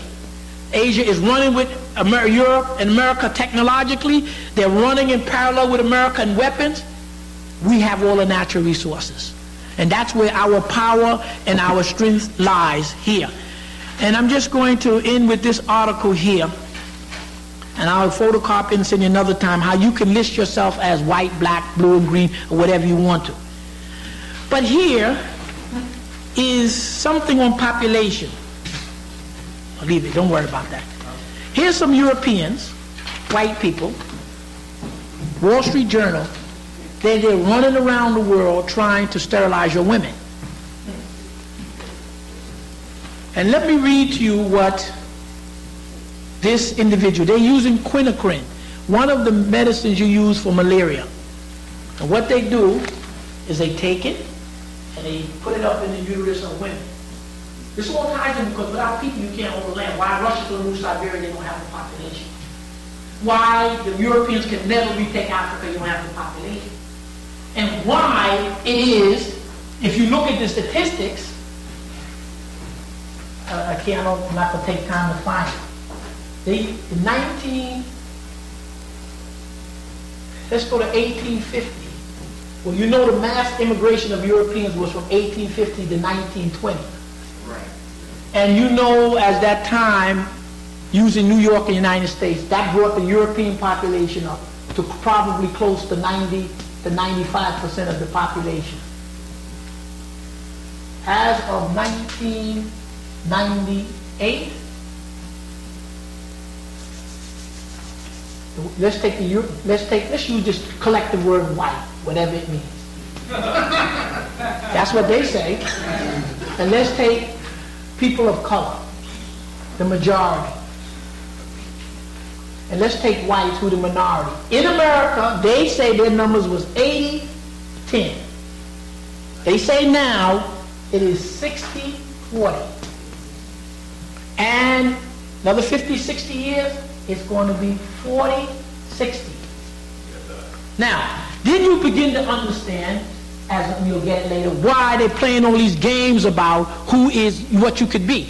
Because instead of using the old classification of white, black, blah, blah, blah, I can now say I am a European if somebody light-skinned is in my family. So I right now can call myself European, I can call myself white, I can call myself African, and I can trade some Indian. But they will decide how they're going to place me. So if you kept the old classification, the number of whites are going to drop. But if you confuse it, they can redo it. So this is what you're looking at. In the backdrop of that, let me just tell you, these two white Americans who are going around the world, how do you knock off the greatest, reduce the population? There are methods. One, you can use no-clad implant, which they're trying to use on our young ladies, but it costs $6.80. Or you can use condoms, $6.48. Or you can use Depo-Provera, which they have, it's an injectable long-term estrogen, the birth control pill, and put it in a dissolvable, in an oil base, you stick it into the muscle and it stays there for 3 months. When we were in the South Pacific, that's what was used extensively on our people and throughout the world, and one of the things we help block. You're looking for a cheap, effective way of stopping black people from populating. You can use an IUD, which is only 4 cents, but if you use the quinacrine tablet for malaria, it's less, it's a penny. So that's what you want to do. But you've got to be able to stick it up into the female uterus so it causes a chemical reaction to scar down the fallopian tube. So they're running around in Vietnam, India, Pakistan, Chile, Bangladesh, Indonesia, Costa Rica, China, Iran, Colombia, Venezuela, Romania, Egypt, Croatia, Philippines, Morocco, Malaysia, but not in the United States. Luckily, we got only one African country that allowed us, and that's Egypt. And let us, I'm just going to read you two sentences and we'll complete. There will be, this is what these white people are saying, so that you'll understand how they view you fellow Americans when you sit with Clinton. Describing quinacrine as an essential to population growth control. They have decided they have to control the population of you black folk, not white. The birth rate of Europeans, all Europeans, is negative. So if the Europeans only make up 4% of the world population, and they're losing population little by little, so that means they're going to come a time when they're 3% and 2% and 1%. They're all negative birth rate. They won't be here in any number in another 100 years. They understand it, but you will be here. Indians, Africans, Asians, etc. So they're saying they're going to do their part to knock off as many of you as they can. So they're sponsored by the U.S. government and private groups, and it says, according to this, the quinacrine, describing quinacrine as an essential to population growth control, he said, these white men, he sees it as a means of reducing the potential number of immigrants to the United States from developing nations. This explosion in human numbers, which after the year 2060 will come entirely from immigrants and the offspring of immigrants. Ain't gonna be no white folks coming, nor making babies. That's what he say here. 2060, that's no time. These immigrants, you people, will dominate our lives. There will be chaos and anarchy. They can't ride their horses. Says this man, who relies in part of his anti-immigrant forces in the U.S. for finances. Last sentence. Overpopulation, as defined by these white folk, is a gravely serious national security issue, even more serious than the nuclear threat. So that you understand how they fully view you. And when you talk about what is Africa going to do to get out of the mess, they're coming out. You make your babies, you build your families, you protect yourself, and you don't join the IMF. So we conclude at this point.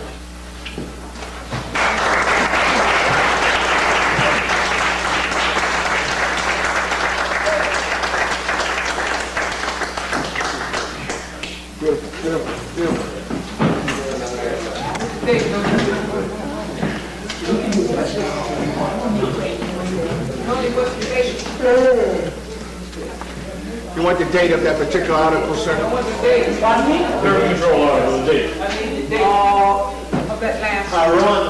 Ron, why are you so disruptive? Because he's the man of information. But the brother's coming back. He's leaving. Thank you very much, Doctor.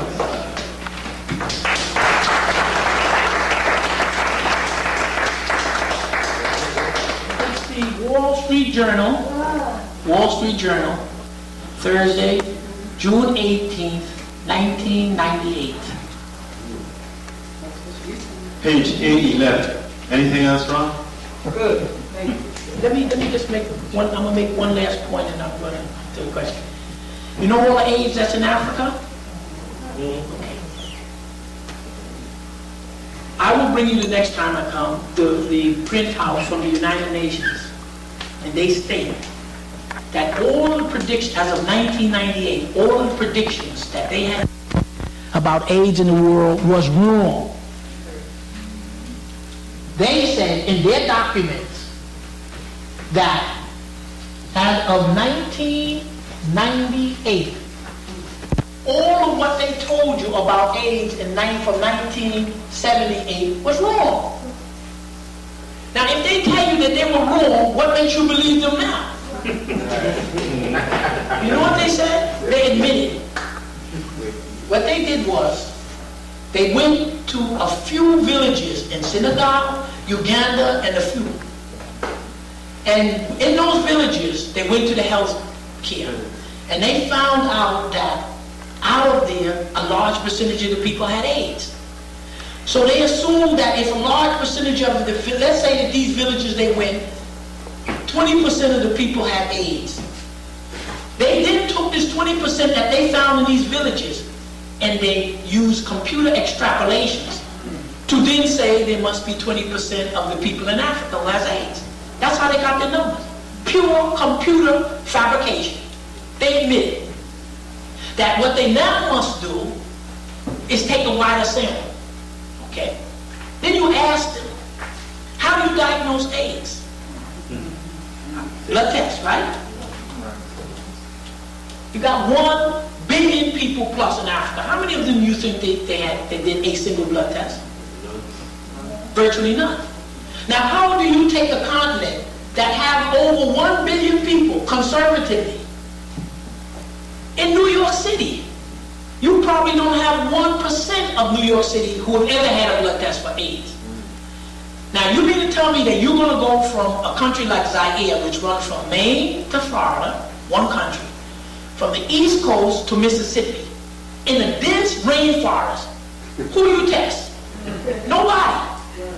So they don't do blood tests to test AIDS. But they don't tell you that. Because it comes from a white man in the UN, we believe there's AIDS all over Africa. Then you ask them, how did you get your numbers? Well, we took a sampling from it and we computer extrapolated. Then, as we conclude, you know how they got the numbers? We were told this by some sisters from the UN. When the European countries will give you 50 cents. So we all work in the rural health clinics in Africa. If you report measles, 50 cents, mumps, 50 cents, malaria, 50 cents, but every case of AIDS, we give you $15. So what you gonna report?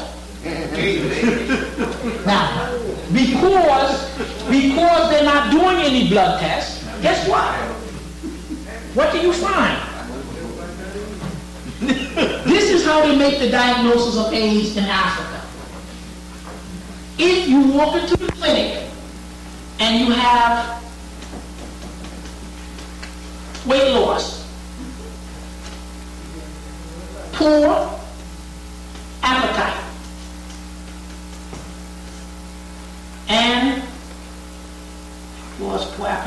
and a diarrhea. If you come in with these 3 symptoms, know what you got? AIDS. Now, but the white folks don't tell you this. They're the biggest liars in the world because they have an agenda to have you be misinformed. What in Africa, like in any continent, what gives you these? What are the 3 most important things? Now, remember, these people, our people in the real poor areas have been coming into this clinic for the last 50 years with the same symptoms. Right. And what gives you these symptoms? TB, low grade.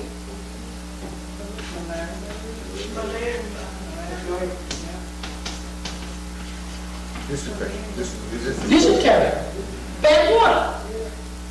So what they do is the people in the rural clinic say, yeah, we got AIDS. We don't have AIDS. They say, if you're one of these 3 constellation, age. So they reported. So what the Europeans did was, in their sampling, they said, my God, look at the high rate. Now, if you go to poor areas of Senegal and Ghana, wherever you may find where the water is poor and the health is down, you know many of the people are going to be sick. But you reported as AIDS, and the Europeans stopped it in, and that's why they took their computer models, and they got these big numbers. And it also works good. You know what they want you to do? They say that with all of this AIDS in Africa, what you African countries must do is you must buy these expensive drugs to stop the spread. So they must first convince you got it, and then hope that you will be stupid enough to buy these medicines that don't work.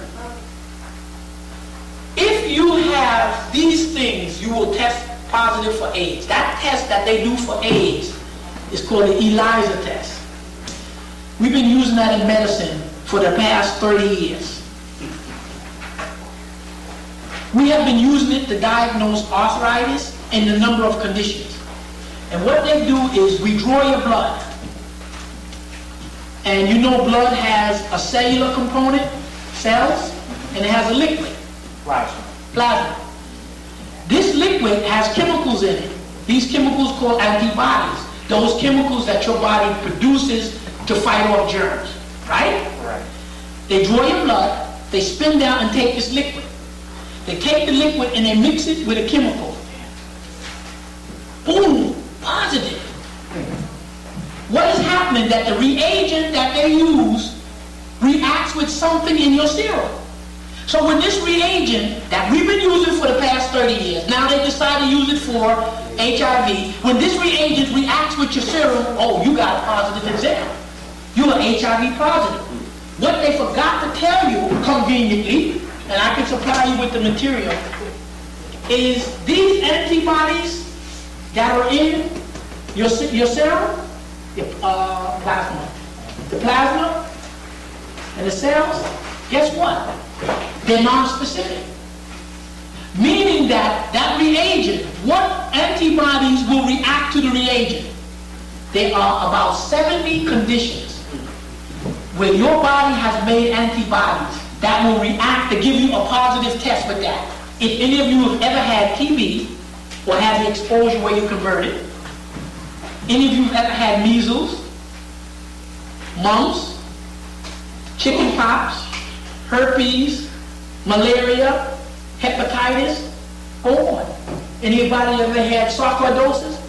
If you've had any of these, each one of your body that have made antibodies to each of these, all these antibodies will give you a positive test. So when you draw the test, what are you really positive to? They don't know. They have no idea. They can't tell you which one. It is documented, double-blind studies in many of the universities that you have at least 62 common conditions. Severe arthritis, where each of us have these antibodies floating around in our body, in our serum, that our cells have made, that will give us, most of us here will get an HIV positive exam. And let me end by telling you the real kicker. See these reagents they use?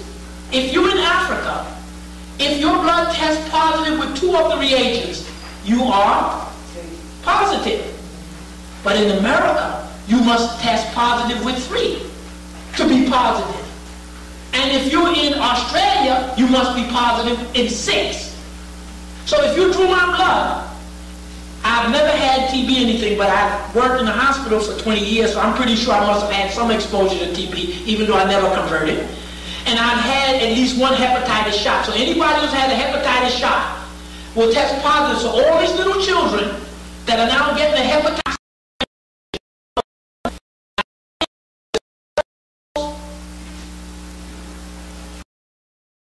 talk to many doctors and ask them, give me the sheet that shows the 62 things, conditions that are giving a false positive. The same thing when you urinate in a cup. You can't be, legally you can't be fined for cocaine, because about 6 or 7 other drugs or medicine, if you're taking concurrent, will give you a positive test for cocaine. You think these tests are specific? They're very non-specific, but you use them the way you want to use them for your own political way. And when you hear these men talk on the radio and you see the report, not one of them will tell you, how did you get your how do you get this extrapolation of the positive? So many people who run and stuff, it's a scheme. It's a game. They use the threat of the atomic bomb. They use the threat if you don't get trade. So what they're going to do is sanction India and Pakistan, and India and Pakistan are going to learn you don't need them in the first place. And that's what the sanctions tell you, you never need it. So all of it is part of the war on us. That if you don't know about the satellites and the population, and you don't know about a number of different things, then you can't begin to plan. And that's why it's important to study many of these areas in your study group so that you know how you're going to go about it. It's the same thing with buildings. Chances are they're not going to give you money for houses or buildings or anything because of the pressure of whites coming back in, and they don't want a stabilization. So that means you might say, well, we got to do something to get our own building. So that's what it all boils down to, information, so that you can better protect yourself. And the Africans, as I've indicated before, already said that they're going to have a second Berlin conference to undo the first one. So we're on the road. The future is the continent. Okay? You got to prepare to make some moves there with your children or whatever you're trying to do.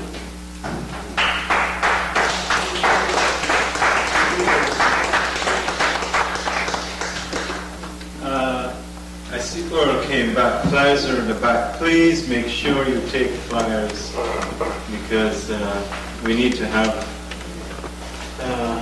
the community out here next week. Any other announcements? We'll entertain about 2 questions for Dr. Rose. For the simple reason, this brother's worked already for the day. He's done his 8 hours hospital already. And he came and he made a presentation. As you can see, he prepared for this, didn't he? Yes, we did. Okay. So, any questions? Kindly line up here.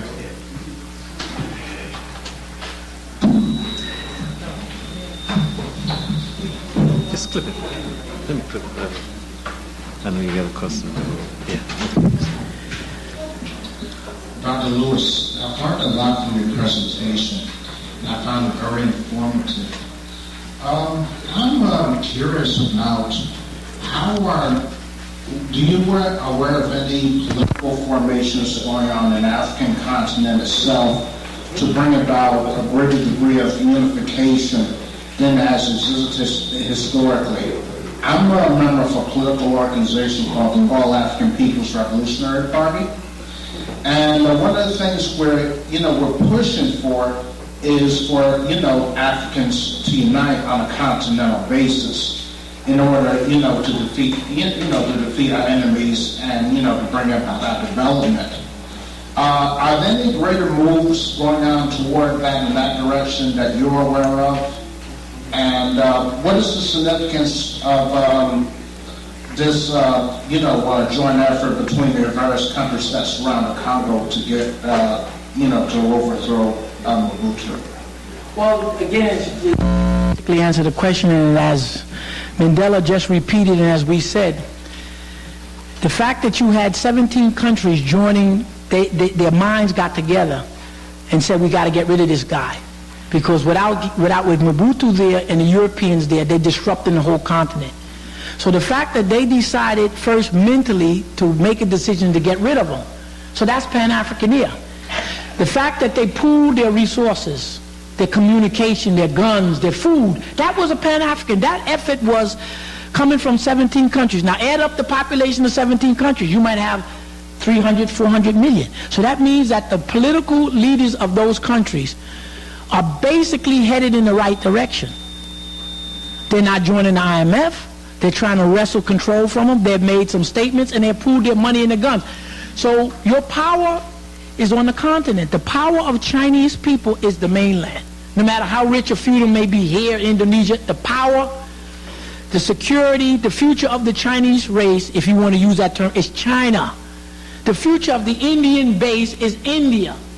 Even though you have 40 or 50 million of us here, over 100 million in Brazil, 200 million in India. It is the 1.5 billion on the continent with the land and resources. That is your base. And if you see the biggest part getting itself together, which it is, you got it already.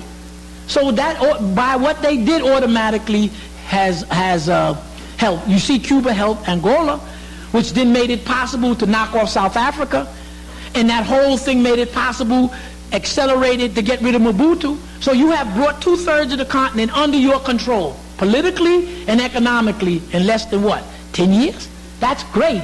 You got China sitting there with a large economy, with weapons, dictating to the United States. India and Pakistan are going to go their way. So this is what we're trying to show you is the pattern of what's coming. And so anything we could do to assist, the brothers and sisters come over, you house them. Understand that you are important as an African people, but you're only 5%. And they got all the land. So if you had to kill off all Africans, the one place you can't kill us off is the continent. So the point again that I'm making, the 50, 60 million or whoever number of us here is critically important to the continent, but that's the power base. So we help each other. We come, when they come, we help them in schools, we help house them, we send money, some of us who can got to go over, transfer some money, build schools, work with them. We got to rebuild the continent. So the fact that they got the Cuba and Angola, followed by these 17 countries, they already took the continent, 2/3 of the continent. Even though Egypt is a so-called Arab state, 20% of the population is directly a Nubian, and they have a big African university right in the southern part of Egypt, in Aswan area. Why? Because the people running Egypt, even though they may call themselves Arab, understand that university is there to link them to the continent as it develops. You play it both ways.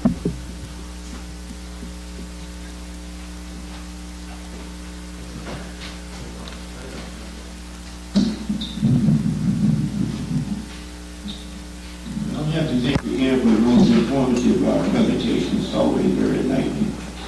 On this question with China and Japan again, and what I'm really interested in is some further insights on how is this going to develop and affect, the future.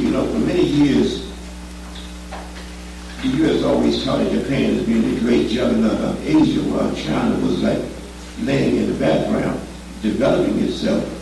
And like you say, China is like relatively debt-free as far as the IMF system, whereas Japan is tied right into the trilateral. As Asia develops and begins to take off with the rise of China, what do you see Japan may do? I'm sure the Japanese leaders understand what's happening, have some inkling of what the future holds. How do you think this may eventually play out in the future is what I'm getting at. Would you see a greater alliance maybe between China and Japan, more cooperation, in other words, and the other Asian countries? Why not? That's my attitude too, is why not? The go to question back to you is, that's why now that we're beginning to get some information, yes, we can sit down together and discuss all the possibilities, because I can't predict any more in the future what Japan is going with China. So your analysis is that they're Asians, they're closer. Japan may say, look, I may have to link with you. You see, Pakistan and India, they're kind of little enemies of religion. You don't know what formation. Now, what happens if China moves on Siberia? Who's going to block them? Well, Russia is asking the United States to help. But if the United States don't help, they're going to have to go to India. So you're going to see these power blocks shift and they take form. We have to make sure that we are strong so that China, nobody else can bother us anymore. That would lead me to the next question I want to ask you is there an African nation, as far as or any collective group of African nations, and I think it should be, just not have a program to develop nuclear technology? Well, I can't. We need bomb. We need to learn how to build the planes, the tanks, the ships. Or we're going to be laying vulnerable to perhaps the Asians. You know what I mean? Or someone else, whoever the next emerging power is. Now, it's kind of Europe and the United States is kind of tied down trying to control Asia, and they're having a very tough time. That's going to give us some breathing room. Now, Ghana has a nuclear facility already. Yes. To build a nuclear plant, you need cement and steel, primarily. Anybody can get cement and steel, and you usually put the nuclear plant along the river so that you can use the water to suck up the water to cool the reactor, right, and for steam. So getting nuclear energy is nothing. It's cement and steel, and again we got India, Russia will sell you anything. So for instance, if the Congo for some reason, the men and women who run the countries of Africa, they're going to make that decision. We can't, because we don't control the mass of a country. Okay, when they decide they want a nuclear plant, they can get it tomorrow because Congo's got diamonds, anything that Japan. So you go to Japan now and say, look, I want airplane factory. Say, Japan needs food, right?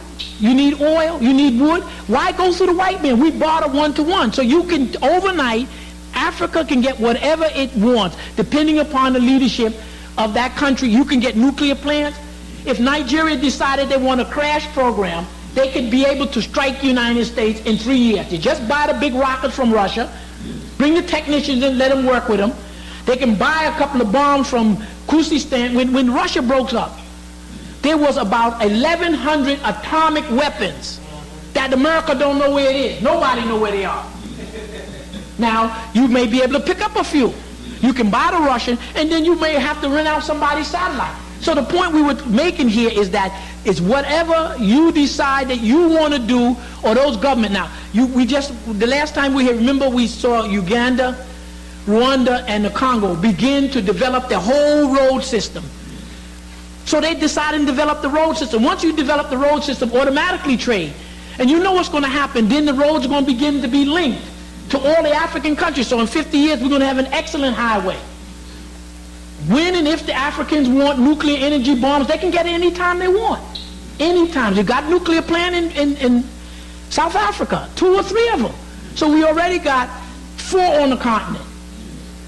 So again, the thing that we have to illustrate here is that we got everything we need, and the most important thing we got is land and people. Okay? And as long as we got land and people, we're okay. And African leaders are thinking the right way. When you see the oust of the Mobutu, when you see them regionalizing the economic bloc, when you see them bringing in road, when Angola keeps 200,000 men under arms, when the United States makes the agreement with Cuba that the Cuban soldiers must leave. So all the Cuban soldiers did was took citizenship and stayed. When the Congo decides to put together a 250,000 man army, when those Africans decide that they got 1 million men under arms, then you know they intend to hold what they got. So we don't have to worry about whether or not, see, you or I don't have to speculate, or the Africans don't know what they're doing, or let Buchanan tell you to know. You fact that they got armies and they're going to arm themselves, and they got modern jets, and that's all. We just watch what they're doing, not what somebody tell us. And we keep looking for articles and traveling to monitor our progress. Now, if Africa is 4 times the size of China, physically, probably 1,000 times richer in everything, and we got more people in China. If China has this power now, can you imagine what the world is going to look like 100 years from now? Africa potentially has greater economic capacity than the rest of the world put together. Okay? There is no, you can't take 4 countries, you can't take, in other words, if I say go around the world and find 4 land masses that equal Africa, 12 million, and see if you have the equivalent number of people or natural resources. You don't have it in the world. No place. Africa has half of all the hydroelectric power. Means half of the electrical capacity of the world is in the continent. So you got you got half of the world's electricity. Probably most of the world's oil. They got more oil. Angola and Nigeria got more oil than Saudi Arabia. And the rest of these countries, they haven't even tapped it. So when you look at it, the main thing is to protect yourself so no one can come and take it back, and to get your minds clear on who you're supposed to use these natural resources for. Not for Europe, not for Japan, not for the rest of them. And that's what Japan and China and all of them were doing at that conference in Uganda, sitting down on the table. How can we work, my African brother? What can we trade for? So you know you got it, but I mean, we have to understand what's going on rather than letting somebody, oh, them Africans just African. And you know when Dr. Bing give the lecture in Egypt, or as he taught us all as travel, you can go and show that Africa gave the world everything, so you know we're not short on technology. And as the article said, they didn't have to tell you, you can buy anything. Nobody has a monopoly on technology anymore. So there is no excuse. So the Africans can buy what they want when they want. Okay.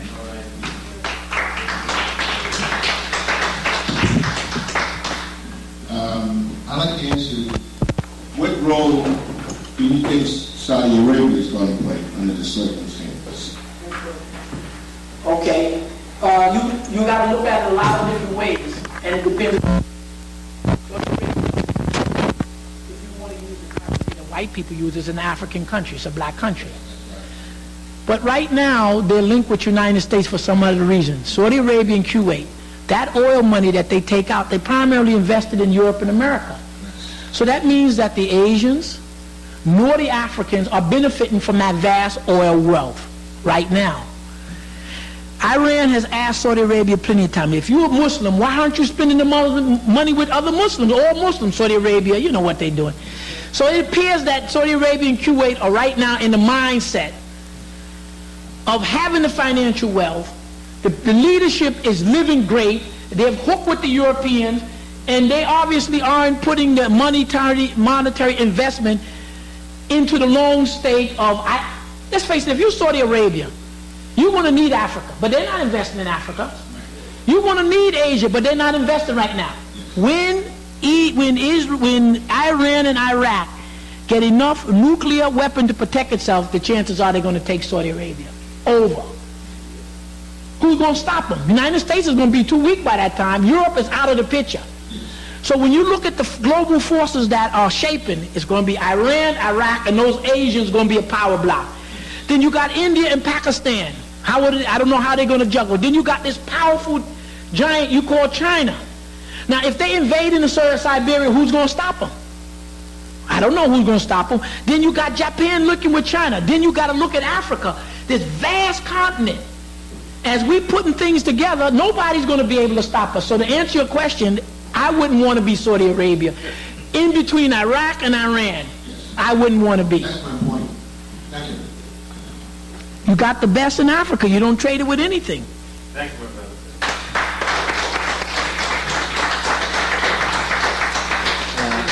We're looking forward to seeing Dr. Lewis early in the autumn. Thank you. Yeah. Next week, Dr. Ben will be here. Please make sure that you take enough flyers. Thank you very much. See you next week.